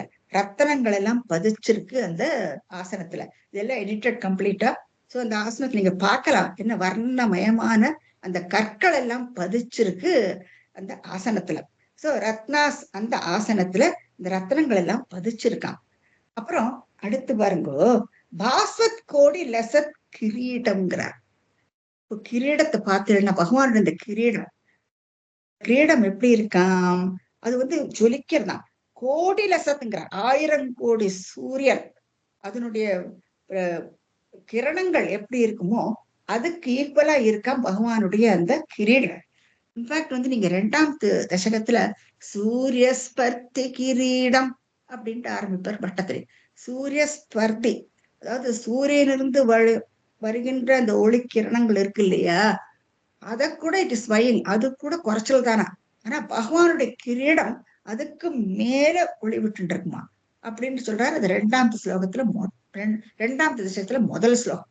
இப்ப இங்க என்ன சொல்றாருன்னா, பாஸ்வத் பிரகாசமாக இருக்காம், கோடிலசத் 1 கோடி சூரியனுடைய பிரகாசத்துக்கு ஈக்குவலா இருக்காம் அவருடைய அந்த கிரீடத்திலிருந்து வரும் ஒளி. சோ பாஸ்வத் கோடிலசத் கிரீட. அப்புறம் கடகம், கடகம்னா தோல் வளை. நீங்க பார்க்கலாம் அவருடைய கையில வந்து தோல் வளையல பார்க்கலாம். சோ கடகாது ஆ கல்ப இது எல்லாமா கூடி தீப்ரா கிருதி ஜொலிக்கிறாராம் பகவான். ஒரு உட்கார்ந்து இருக்கிறதோ என்ன ரத்னங்கள் எல்லாம் பதித்த ஆசனம், அதுக்கு மேல 1000 கோடி சூரிய பிரகாசத்தினோட அவருடைய கிரீடம், அப்புறம் அவள் வங்கி அவர் கையில போட்டுருக்கல அது, அப்புறம் ஆபரணங்கள், ஆக்கல் பண்ண இன்னும் எத்தனையோ ஆபரணங்கள் அவள், அது எல்லாமா தீப்ராகிருதி அப்படி ஜொலிக்கிறாராம் பகவான். அப்புறம் அதுக்கு மேல ஸ்ரீவத் சாங்கிதம் ஆத்த கௌஸ்துபமணி, கௌஸ்துபம் நீங்க பார்க்கலாம். கௌஸ்துபமணி ஸ்ரீராத்திய மதுரத்துல நம்ம பார்ப்போம். அதை கடையும் பொழுது கௌஸ்துபம் கிடைக்கிறது, பகவான் தன்கிட்டதான் வச்சுப்பாரு அந்த மணியை. ஏன்னா அது ரொம்பவுமே காஸ்ட்லி ஸ்டோன் அது. அந்த கௌஸ்துபத்தை அவர் எப்பவுமே கழுத்துல போட்டுட்டு இருப்பாரு. சிகப்பு நிறத்துல இருக்கும் அந்த கல்லு. அது வக்ஷத்துல அந்த கார்லண்ட் மாதிரி பண்ணி, வக்ஷம்னு மார்பு பகுதியில மாலையில கோத்து போட்டு இருக்காரு அவர். இப்போ ஸ்ரீவத்ச அங்கித, அங்கிதனா அந்த இதை ஒட்டி போட்டு இருக்காரு பாருங்க. அங்கித ஆத்த கௌஸ்துப மணி, அந்த கௌஸ்துப மணி இருக்கு இல்லையா, அதனுடைய சாயா அருணம், சாய அருணம், சாயனா அதனுடைய நிழல் இல்லையா, அருணம், அருணம்னா சூரியன், அது செவந்த கல் இல்லையா, அப்போ அந்த செவப்பு ரிஃப்ளெக்ஷன் காணுமா அதுல. சோ மணி சாயாருணம், அந்த ரிஃப்ளெக்ஷனோட அந்த கௌஸ்துபம் ஜொலிக்கிறது அவருடைய வக்ஷத்துல, ஸ்ரீவத்சத்தி அந்த வக்ஷத்துல மார்புல ஜொலிக்கிறது. அப்ப அதுதான் விஸ்வேஷாம் காரணம். இந்த விஸ்வம் எல்லாம் உருவாக்குறதுக்குள்ள காரணமே கௌஸ்துபம்னு சொல்றாங்க. அது ஒரு அதுக்கு பின்னால் எல்லாம் கதைகள் எல்லாம் உண்டு. சோ காரணம் விஸ்வேஷாம், அதாம அந்த கௌஸ்துவமணியா. ஏன்னா அதுதான் அதனோட நிழல் அந்த ஸ்ரீவத்சத்துல நம்ம பார்க்கலாம். சாய அருண எல்லாத்தையும் பிரிச்சுக்கணும் நீங்க. சாயன்னா அதோட நிழல், அருணனா சூரியனுக்கு ஒத்த சிவப்பு கலர்ல இருக்கும் அது. சோ சாயாருணம் காரணம் விஸ்வேஷாம், விஸ்வம் எல்லாம் வரத்துக்குள்ள காரணமா அந்த கௌஸ்துவமணி. தவ தங்களுடைய ரூபத்தை அழிச்சத விதிகி அப்படின்ட்டு பட்டத்தில் சொல்றார். விதிகினா பிரம்மா, பிரம்மா இப்படியாக தங்களுடைய உருவத்தை பார்த்தாராமே, நீங்கள் காண்பித்தீராமே அப்படின்ட்டு குருவாயூரப்பனை பார்த்து கேட்கிறார். ஆமான்னு சொல்லுவார்.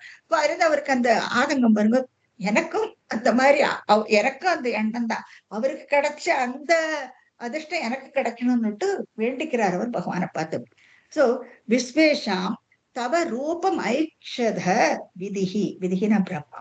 தத்தே அப்பேற்பட்ட விபோ குருவாயூரப்பா பாத்துமே, அது எனக்கும் அந்த இது எனக்கும் அந்த அருள் கிடைக்கட்டும்னுட்டு பட்டத்திரி பகவானை பார்த்து வேண்டிக்கிறார். இங்க பார்க்கலாம், இந்த பக்கம் பிரம்மாக்கு காட்டி கொடுக்கிறார்.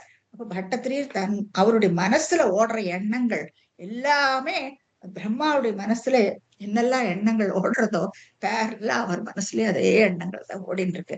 சோ அது இந்த எழுதுறதுல இருந்து நம்ம தெரிஞ்சுக்கிறோம். சோ இது இந்த ஸ்லோகத்துல நம்ம பார்த்தோம். இனி அடுத்த ஸ்லோகத்துல காளாம்போதகளாய கோமல ருச்சி சக்ரேண சக்ரம் திஷாம் ஆவృణ్వానముధార மந்தஹசித ஸ்யந்த பிரசன்னானனம் ராஜத் கம்புகதாரி பங்கஜதர ஸ்ரீமத்புஜாமண்டலம் ஸ்ரஷ்டுஸ்துஷ்டிகரம் வபுஸ்தவ விபோ பத்ரோகமுத்பாசயேத். இன்னமும் பகவானுடைய இந்த இது போயிட்டு இருப்பாருங்க.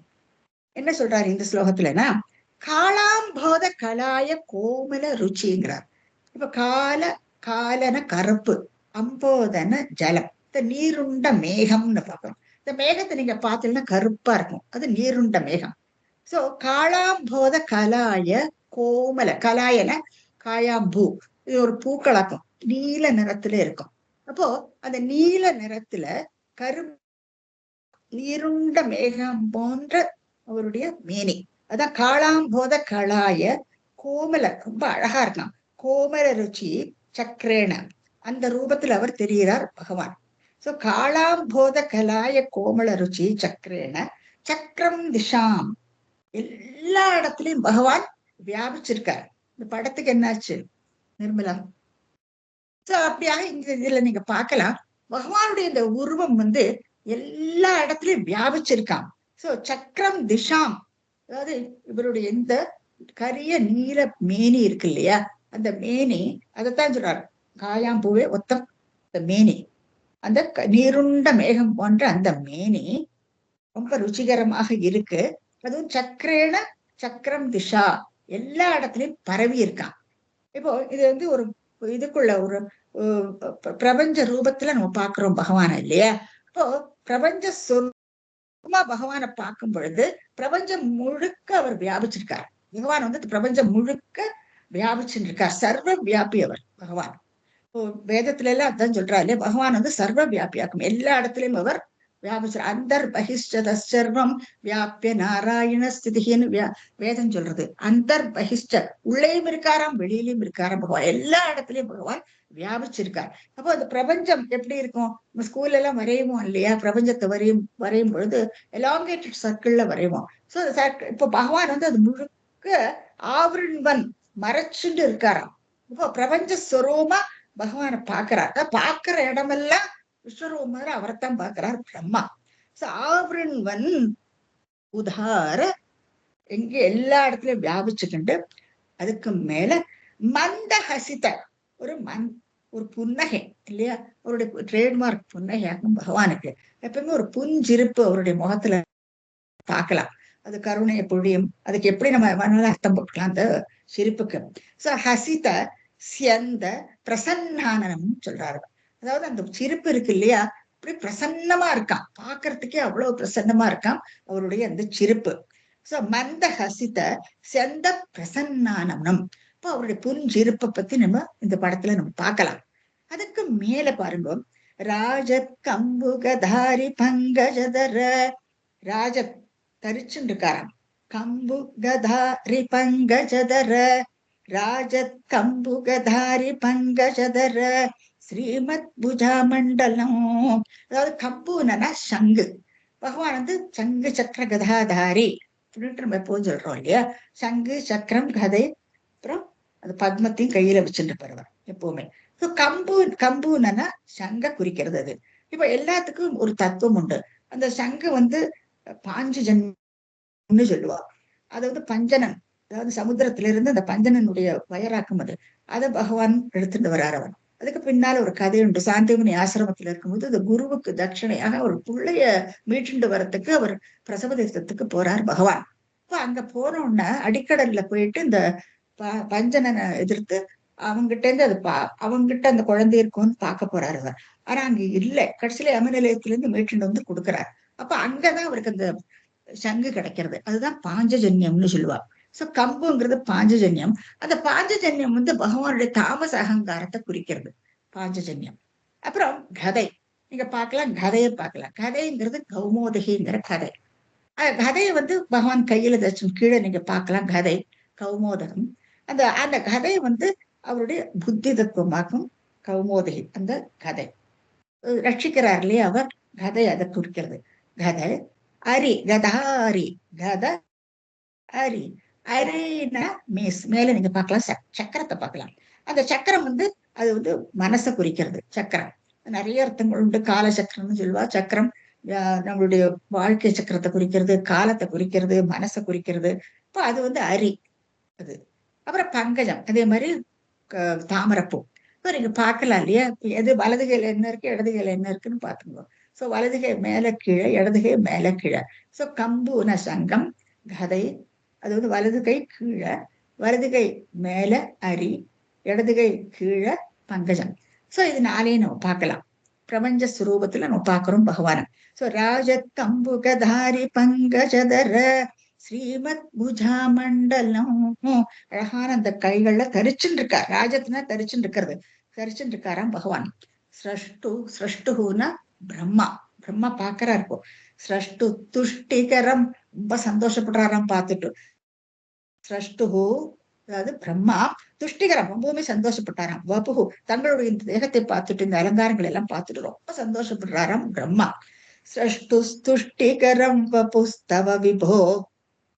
பட்டத்தில் சொல்றார், தங்களுடைய இந்த ரூபத்தை பார்த்து ரொம்பவுமே சந்தோஷப்படுறார் பிரம்மா. குருவாயிருப்பா மத்ரோக முத்வாசையே தன்னுடைய பெட்டிஷன் வைக்கிறார். என்னுடைய ரோகத்தை நீ போக்கணும்னு சொல்றார் அவர். என்னுடைய ரோகத்தையும் ரட்சிக்கிறார் இல்லையா பகவான்? அந்த பிரபஞ்ச சுரூபமா உலகத்தையே ரட்சிச்சுட்டு இருக்கார் பகவான். அப்போ உடனே பட்டத்தில் இங்க என்ன சொல்றார்? மத்ரோக முத்வாசையே, என்னுடைய இந்த ரோகத்தையும் நீ போக்கி கொடுக்கணும் இல்லையா? உலகத்தையே ரட்சிக்கிறவங்கள நீ என்ன சிருஷ்டி பண்ணியாச்சு. அப்போ என்ன சிருஷ்டி பண்ணியாச்சுன்னா நீதான் என்னை காப்பாத்தணும் அப்படின்ட்டு அழகா இந்த இடத்துல சொல்றாரு அவர். பட்டத்திரி கீழே பார்க்கல, பட்டத்திரி பகவானை பார்த்து சொல்றது. அடுத்து என்ன சொல்றாருன்னா, திருஷ்ட்வா சம்பிருத சம்பிரம கமலபூ त्वत्पाद पातोरुहे हर्षावेशवशं वदो निपतित प्रीत्या कृतार्थी भवन् जानास्येव मनीषितं मम विभो ज्ञानं तदा पादय द्वैताद्वैतभवत् स्वरूप परमेत् आचिष्टत्वं त्वां भजे. இங்கே இங்கே அவர் என்ன சொல்றார்?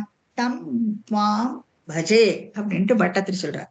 சரி, ஸ்லோகத்தை பாக்குறோம். முதல்ல திருஷ்டுவா பாக்குறார் பிரம்மா. போ திருஷ்டுவா சம்பிருத, சம்பிருதனா அப்படியே எக்ஸைட்டட் ஆயிடுறார் பிரம்மா. சம்பிருத சம்பிரம, பிரமிச்சு போய் நிக்கிறாராம் பகவானை பார்த்துட்டு இல்லையா. மகாலட்சுமி இருக்கிறா, எல்லாரும் அந்த குவார்டர்ஸ் எல்லாம் இருக்கு. முதல்ல ஜனங்களை பாக்குறார், அதுக்கப்புறம் மகாலட்சுமி, அதுக்கப்புறம் பகவான். பார்க்கல அந்த ஆர்டர் பாருங்க இல்லையா. அதாவது எங்க இருந்து அவருடைய கண் பார்வை வருது? முதல்ல அங்க இருக்கிற இன்ஹாபிட்டன்ஸ் ஜனங்கள் எல்லாத்தையும் பார்க்கிறாரு. அதுக்கப்புறமா மகாலட்சுமி சுத்தி அந்த வதூஜனங்கள் அவளெல்லாம் பார்க்கிறார். அதுக்கு அடுத்து பகவான் ரத்ன சிம்மாசனத்துல பகவானை பார்க்கிறார். அப்புறம் பிரபஞ்ச சுரூபத்தையும் பிரம்மாவுக்கு காட்டி கொடுக்கிறார் பகவான். சோ அதை பார்த்துட்டு திருஷ்டுவா சம்பிருத, பயங்கரமா எக்ஸைட் ஆயிடுறார் பிரம்மா. சம்பிரம, பிரமிச்சு போய் நிற்கிறார். கமலபூன கமலத்துல உண்டாரார் பிரம்மா. சோ பிரம்மாவுக்கு அப்படி ஒரு பேர் உண்டு, கமலபூஹு. त्वत्पाद पातोरुहे நிபதிதஹ, உங்களுடைய பாத சரணங்கள். பகவான் பாத என்னன்னா தாமரைப்பூ. சோ பகவானுடைய தாமரை போன்ற அந்த பாதத்துல, त्वत्पाद पातोरुहे, அந்த பாத கமலங்கள்ல நிபதிதஹ விழுந்து விடுறாராம் பகவான் அவருடைய பாதத்துல. அப்படி எப்படி விடுற? ஹர்ஷாவேஷ வசம் பதங்கிறார். அவ்வளவு ஒரு சந்தோஷத்தோட பகவானுடைய காலடியில போய் விழுந்து விடுறாராம் பிரம்மா. ஹர்ஷாவேஷ வசம் வதோ நிபதித பிரீத்யா கிருதார்த்தி பவான். பிரீத்யா கிருதார்த்தி பவான்கிறார். அதாவது இப்போ அவருக்கு பகவான் முதல்ல அசரீரியில சொல்றாரு இல்லையா, என்ன தவம் பண்ணுன்னு சொல்றார். இப்போ தவம் அதனுடைய அர்த்தத்தை புரிஞ்சுக்கிறார், தவம் பண்றார், வைகுண்ட லோகத்தை காட்டி கொடுக்கிறார். வைகுண்ட லோகத்துல ஒன்னொன்னா பார்த்துட்டு வர்றார் பிரம்மா. சோ இதெல்லாம் பார்த்துட்டு வந்த உடனே இது ஒரு மோட்டிவேஷன் பிரம்மாவுக்கு. இப்போ இங்க என்ன சொல்ற? பிரீத்தியா கிருதார்த்தி பவன். ஓ சரி, பகவான் சொன்னதை நான் நிறைவேற்றியாச்சு. என்னது நிறைவேற்றினார்? இப்போ அவர் தவம் பண்ணினார். 1000 வருஷங்கள் தவம் இருக்கார் பிரம்மா. அப்போ அவருக்கு அந்த சாட்டிஸ்பாக்சன், அந்த தவம் பண்ணினத்தினாலதான் அவருக்கு இந்த மாதிரி ஒன்று பார்க்க முடியுது, வைகுண்ட லோகத்தை பார்க்க முடியறது இல்லையா. பகவான் காட்டி கொடுத்து உற்சாகப்படுத்தினார் பிரம்மாவை. அப்போ அதனாலதான் அவர் சொல்ல பிரீத்தியா, ரொம்ப ஆசையோட கிருதார்த்தி பகவான் அவருக்கு சொன்னதை நான் நிறைவேற்றியாச்சுங்கிறவர் ரொம்ப சந்தோஷப்பட்டுக்கிறாராம் பிரம்மா. இந்த படத்தை எடுக்காதேம்மா Nirmala, picture should be on the screen. இப்போ பிரம்மா என்ன சொல்றாராம்? ஜானாஸ்யேவ மனிஷிதம் மம விபோ. குருவாயூர் பார்த்து சொல்றார், ஜானா உனக்கு தெரியும். ஜானாக ஏவ மனிஷிதம் மம என்னுடைய மனசுல என்ன இருக்குங்கிறது உனக்கு தெரியும்னுட்டு பிரம்மா பகவானை பார்த்து சொல்றார். ஜானாஸ்யேவ மனிஷிதம் மம விபோ ஞானம் ததா பாதய. அதனால நீங்க எனக்கு அந்த ஞானத்தை கொடு. அதாவது சிருஷ்டியை தொடங்கணும் இல்லையா, அந்த சிருஷ்டி பண்றதுக்கு கூட அந்த நாலேஜ், அந்த ஞானத்தை எனக்கு கொடு என்னட்டு பிரம்மா பகவான பிரார்த்திக்கிறார். சோ ஜானாஸ்யேவ மனிஷிதம் மம விபோ ஞானம் ததா பாதய. அந்த ஞானத்தை நீ எனக்கு கொடு வேண்டிக்கிறார் பிரம்மா. அவர் துவைதம் அத்வைத ஸ்வரூபம் பகவானோடது. இது நல்லா புரிஞ்சுக்கணும் நீங்க. துவைதம்னா ரெண்டா பாக்குறது, அத்வைதம்னா ஒண்ணு. துவைதாத்வைத பவத் ஸ்வரூப பரம். உங்களுடைய அந்த பரம் ஸ்வரூபம், அந்த பரம் ஸ்வரூபம் எப்படி? துவைதம். பகவான் பார்க்கும் பொழுது துவைதம் இல்லையா, பகவான் கண்ணுக்கு முன்னால நிக்கிறார், காட்டி கொடுக்கிறார் தானே. அதே மாதிரி இப்ப பிரம்மா, இப்போ அது துவைதம். அத்வைதம், இப்போ அந்த பகவானே அவர் மனசுக்குள்ள விடுவார். தியானம் பண்ணும் பொழுது அந்த பகவானைத்தானே தியானம் பண்ணியிருக்கார். அதே மாதிரி பிரபஞ்ச ஸ்வரூபமா காட்டி கொடுத்தார். இப்ப அத்வைத ஸ்வரூபம் இல்லவா? இப்ப பிரபஞ்சம் முழுக்க பகவான் கிட்டதான் இருக்கு. அவருடைய உதரத்துலதான் நம்ம எல்லாருமே இருக்கோம். சோ அந்த அண்டம், அந்த முட்டை வடிவத்துல, அந்த பிரம்மாண்டத்துல நம்ம எல்லாரும் அவருடைய உருவத்துலதான் நம்ம இருக்கோம். நம்ம அது அத்வைதம். அது ஒண்ணுதானே இல்லையா? ஒண்ணுதான். சோ நம்ம எல்லாருமே பகவானுடைய ரிஃப்ளெக்ஷன்ஸ் இல்லையா? அவருடைய பிரதிபிம்பங்களாக்கு நம்ம எல்லாம். இப்போ அது என்ன அர்த்தம்? பகவான் எல்லா இடத்துலயும் வியாபிச்சிருக்கார். நமக்கு உள்ள அந்தர் பகிஷ்ட தத் சர்வம் சர்வ நாராயண ஸ்திதா. அவர் தான் எல்லா இடத்துலயும் வியாபிச்சிருக்கார். அப்போ உள்ளேயும் இருக்கார், வெளியிலையும் இருக்கார் அவர். அப்போ அது உள்ளே இருக்கும்பொழுது ஜீவாத்மாக்குள்ள அந்த பரமாத்மாவும் உள்ளே இருக்கு இல்லையா? அது அத்வைதம். சோ துவைதா துவைத துவைதம் அத்வைதம். துவைதாத்வைத பவத் ஸ்வரூப ஸ்வரூப பரம் இத் ஆச்சஷ்ட சொல்றாராம். அப்போ அந்த இப்ப பட்டத்துல தம் பாம் பஜே, அப்படி உன்னை நான் பஜிக்கிறேன். அப்போ அந்த பிரம்மா மனசுல அவருக்கு எத்தனை சந்தோஷமோ அவரை பார்த்தோன்னே அது எல்லாம் பட்டத்திரியுடைய மனசுலயும் ஓடுறது. அப்போ அதே டிசையர் இல்லையா? பட்டத்திரிக்கும் அதே ஒரு ஆகிரகம் வருது. பகவானை பார்த்தோன்னே அப்படி சந்தோஷப்பட்டுக்கிறார் பட்டத்திரி. பார்க்கறவங்களோ நமக்கு தெரியாது. ஆனா அவர் எழுதுறத பார்த்தா என்ன பண்ணுவோம்? தம் தம் துவாம் பஜே, அப்பேற்பட்டவனே பஜிக்கிறேன்னு சொல்றாரு இல்லையா? அதாவது அந்த அத்வைத ஸ்வரூபம், துவைத அத்வைத ஸ்வரூப பிரம்மாவுக்கு காட்டி கொடுத்திருக்கு. அப்பேற்பட்ட ஸ்வரூபத்தை நானும் பஜிக்கிறேன்னு சொல்றாரு அவர். மேபி அவருக்கு காட்டி கொடுத்தாரோ என்னமோ இல்லையா? அப்படின்னு இருக்கலாம். அதாவது டிசைர் அவருக்கு இருக்கு. அவருக்கு தெரிஞ்ச அந்த ஸ்வரூபம் எனக்கும் தெரியணும். அந்த ஆகிரகம் மட்டத்தினுடைய மனசுல இருக்கு. கடைசியாக என்ன சொல்றாங்க? ஆதாம்ரே சரணே வினம்ர மததம் ஹஸ்தே ந ஹஸ்தே ஸ்பிருஷன் போதஸ்தே பவிதான சர்க்க விதிபி அந்தோபி சஞ்சாயதே இத்யாவாஷ்ய கிரம் பிரதோஷ்ய நிதராம் தச்சிந்த கூடஸ்வயம் சிருஷ்டௌ தம் சமுதைரயஸ்ய பகவன் உல்லாசயோல்லாகதாம். தாம்ரேங்கிறார். தாமிரம், காப்பர் செவந்த நிறத்துல இருக்கும். இப்போ பகவானுடைய கால்களும் செவந்த நிறத்துல இருக்கு. மேனி மேல்புறம் எல்லாம் கருநீலத்துல இருக்கும். அடிப்பாத்திரம் தான் செவந்து இருக்கும். உள்ளங்கை பாருங்க செவந்து இருக்கும் அவருக்கு. சோ தாம்ரே சரணே, அவருடைய காலில, அந்த காலில விழறாரு இப்போ பிரம்மா. சோ தாம்ரே சரணை வினம்ர, ரொம்ப வினயத்தோட பகவானுடைய காலில் போய் விழறார் பிரம்மா. வினம்ர மத தம் அவரே ஹஸ்தே ந ஹஸ்தே ஸ்பிருஷம், தன்னுடைய கையினால அவருடைய தோள் மேல வைக்கிறார் பாருங்க. தன்னுடைய கைய ஹஸ்தே ந ஹஸ்தே ஸ்பிருஷன், ஸ்பர்ஷம் கிடைக்கிறது பிரம்மாவுக்கு. அதிர்ஷ்டம் பண்ணியிருக்காரு இல்லையா? ரொம்ப ஆதரவா அவனுடைய தோள் மேல கைய வைக்கிறார் பகவான். ரொம்ப அழகா எடிட் பண்ணியிருக்காரம்மா, நீங்க பார்க்கலாம். தன்னுடைய கைய பிரம்மாவுடைய தோள் மேல வச்சிருக்காரு அவர். ஹஸ்தே ந ஹஸ்த ஸ்பிருஷன், அந்த ஸ்பர்ஷம் கிடைக்கிறது பிரம்மாவுக்கு. அது ஸ்பர்ஷம் கிடைச்சோன்னே அது மோட்டிவேஷன் அவருக்கு இல்லையா? போதஸ்தே பவிதா, உனக்கு அந்த ஞானம் கிடைக்கும். போதம்னா ஞானம், அந்த நாலேஜ். எதுக்கு எதுக்கு போதம்? விசர்க்க சிருஷ்டி, அதாவது சிருஷ்டிக்கு உள்ள எப்படி பண்ணணும் அந்த நாலேஜ் உனக்கு பவிதா, உனக்கு கண்டிப்பாக கிடைக்கும்.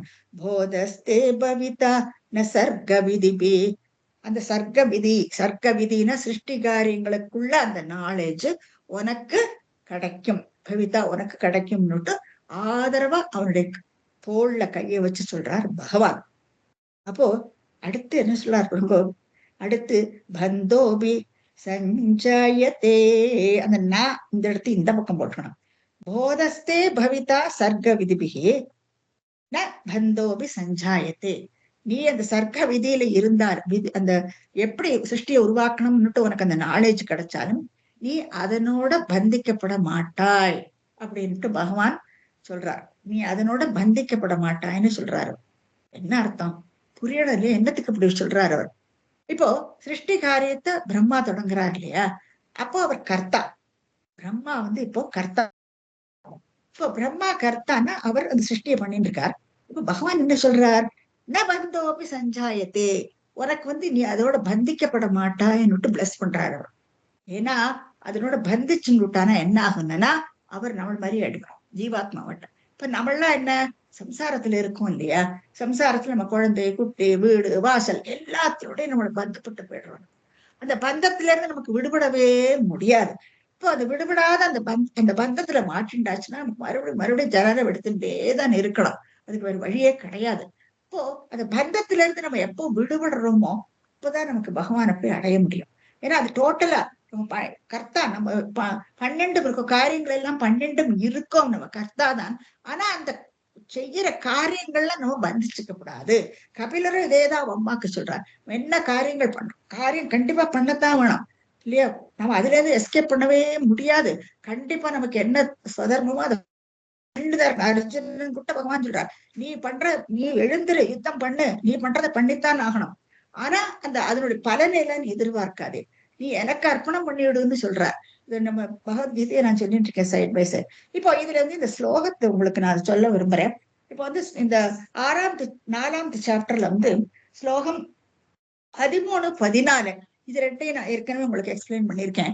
இந்த 2 ஸ்லோகத்தை நீங்க பாருங்க.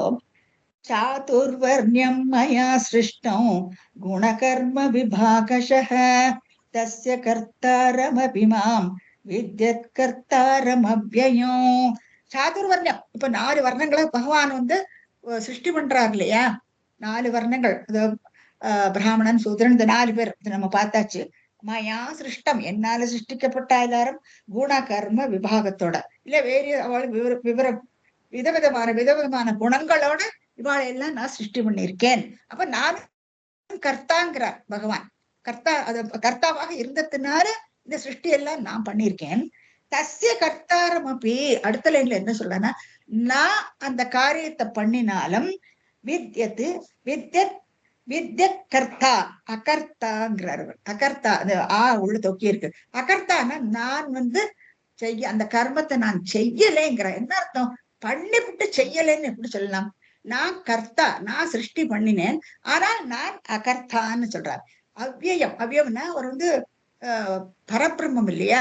பரபிரம்மத்தை அழிவே கிடையாது அவருக்கு. அப்பேற்பட்ட பரபிரம்மம் என்னால சிருஷ்டிக்கப்பட்ட அது நான் அந்த காரியத்தை பண்ணினாலும் நான் அகர்த்தா.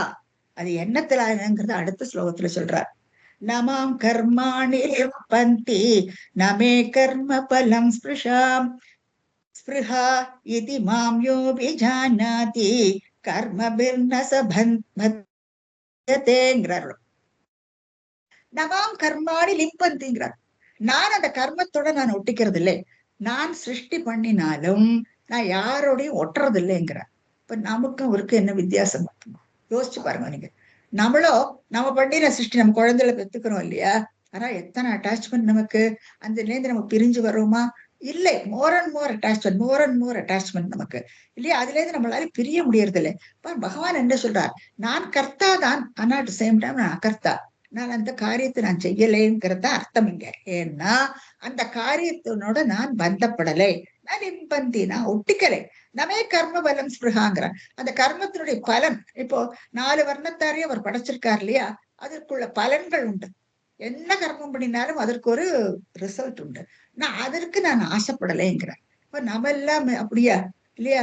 இது பண்ணினா இது கிடைக்கிறது, அதை பண்ணா அது கிடைக்கிறது இல்லையா? இந்த பூஜை பண்ணினா அது கிடைக்கும், இந்த பூஜை பண்ணினா வீடு கிடைக்கும். இப்படியாக அது என்ன கிடைக்கிறதோ அதுலதான் நமக்கு இன்ட்ரெஸ்ட். பூஜையை விட அது கிடைக்கிறது, என்ன சாமான் கிடைக்கிறது, என்ன லாபம் நமக்கு கிடைக்கிறது, அதுலதான் ஸ்பிருகா, அதுலதான் நமக்கு ஆசை. அப்போ நம்ம பண்ற காரியங்கள் எல்லாம் நம்ம ஒட்டிக்கிட்டு விடுறோம், பந்துச்சுன்னு விடுறோம் நம்ம. சோ அந்த மாதிரி பந்தம் வந்துடுத்துன்னு வச்சுங்கோ, அப்ப நமக்கு மறுபடியும் நமக்கு ஜனிக்கத்தான் வேணும். புனரபி ஜனனம் புனரபிமம் மாறி மாறி மாறி வந்துட்டே தான் இருப்போம். இப்ப அடுத்த லைன்ல என்ன சொல்றார்? இதி மாம் யோபி ஜானாதி கர்மபிர்ன சபத்யதே. யோகிகள் இருக்கா இல்லையா, கர்ம யோகிகள், இது யாரு அறியறாளோ, அபிஜானாத்தி, யாரு இத அறியறாளோ அவ அந்த கர்மத்தோட பந்திச்சுக்க மாட்டா அப்படின்னு சொல்றார். இது தெரியணும் அவளுக்கு. அப்போ அவ கர்மத்தோட கண்டிப்பா பந்திச்சுக்க மாட்டா. இப்போ பிரம்மா பகவானுடைய அம்சம்தான் இல்லையா? பிரம்மா பகவானுடைய அம்சம். அப்படி இருந்தாலும் அவர் சிருஷ்டி காரியத்துல விசர்க்க செகண்டரி கிரியேஷன்ல அவர் இன்வால்வ் பண்ணிட்டு இருக்காரு. அவர் அப்போ அந்த செகண்டரி கிரியேஷனோட அவர் பந்திச்சுக்கப்படாது. அவர் பந்திச்சுட்டாலும் அப்புறம் நமக்கு அவருக்கு வித்தியாசம் இல்லை இல்லையா? அதோட நின்று போயிடும், சிருஷ்டி எல்லாம் சம்பிச்சு போயிடும் அதுக்கப்புறம். ஆனா என்ன, அவர் பாட்டுக்கு அந்த சிருஷ்டியை பண்ணிட்டு அதோட தன்னை விட்டு அதனுடைய லாபத்திலேயே அவர் பாக்குறதுல என்னன்னு பாக்கட்டானா சிருஷ்டியை மாத்திரம் அவர் பண்ணிட்டே போறார். அதுக்குள்ள பிளெஸ்ஸிங் பகவான் கொடுக்கிறாருங்க. இப்ப போதஸ்தே பவிதா தர்க்க விதிபிகி ஆனா பந்தோபி சஞ்சாயத்தே. நீ அந்த நீ பண்ற கர்மங்கள்ல நீ ஒட்டிக்கவும் மாட்டாய். அதுக்கும் பகவானுடைய பகவான் அவருக்கு பிளஸ் பண்றார். இதி இத்யா இத்யாபாஷத இத்யாபாஷ்யகிரம். பாஷ்யகிரம், கிரம்னா பகவான் வாயிலிருந்து உதித்த அந்த வார்த்தைகள். இத்யாபாஷ்யகிரம் பிரதோஷ்ய நிதராம். பிரம்மாவுக்கு ரொம்ப சந்தோஷமாயிடுறான். ஏன்னா இப்போ அதனுடைய நாலேஜ் நான் உனக்கு கொடுக்குறேங்கிறார் அவர் இல்லையா. நீ எப்படி சிருஷ்டி காரியம் பண்றேங்கிற அந்த போதமும் உனக்கு உண்டாகும். அது நீ பந்திச்சுக்கவும் மாட்டாய் அப்படின்னுட்டு பகவான் சொல்றார். சோ இத்யா பாஷ்ய கீரம் பிரதோஷ்ய நிதராம். விஷயம் ரொம்ப சந்தோஷப்பட்டு நிதராம்னா ரொம்பவுமே சந்தோஷப்பட்டுக்கிறார் பிரம்மா. தச்சித்த கூடம் ஸ்வயம். தச்சித்த கூடம் ஸ்வயம். இப்போ பகவான் அவருக்குள்ள பூந்துண்டு விடுறாராம்.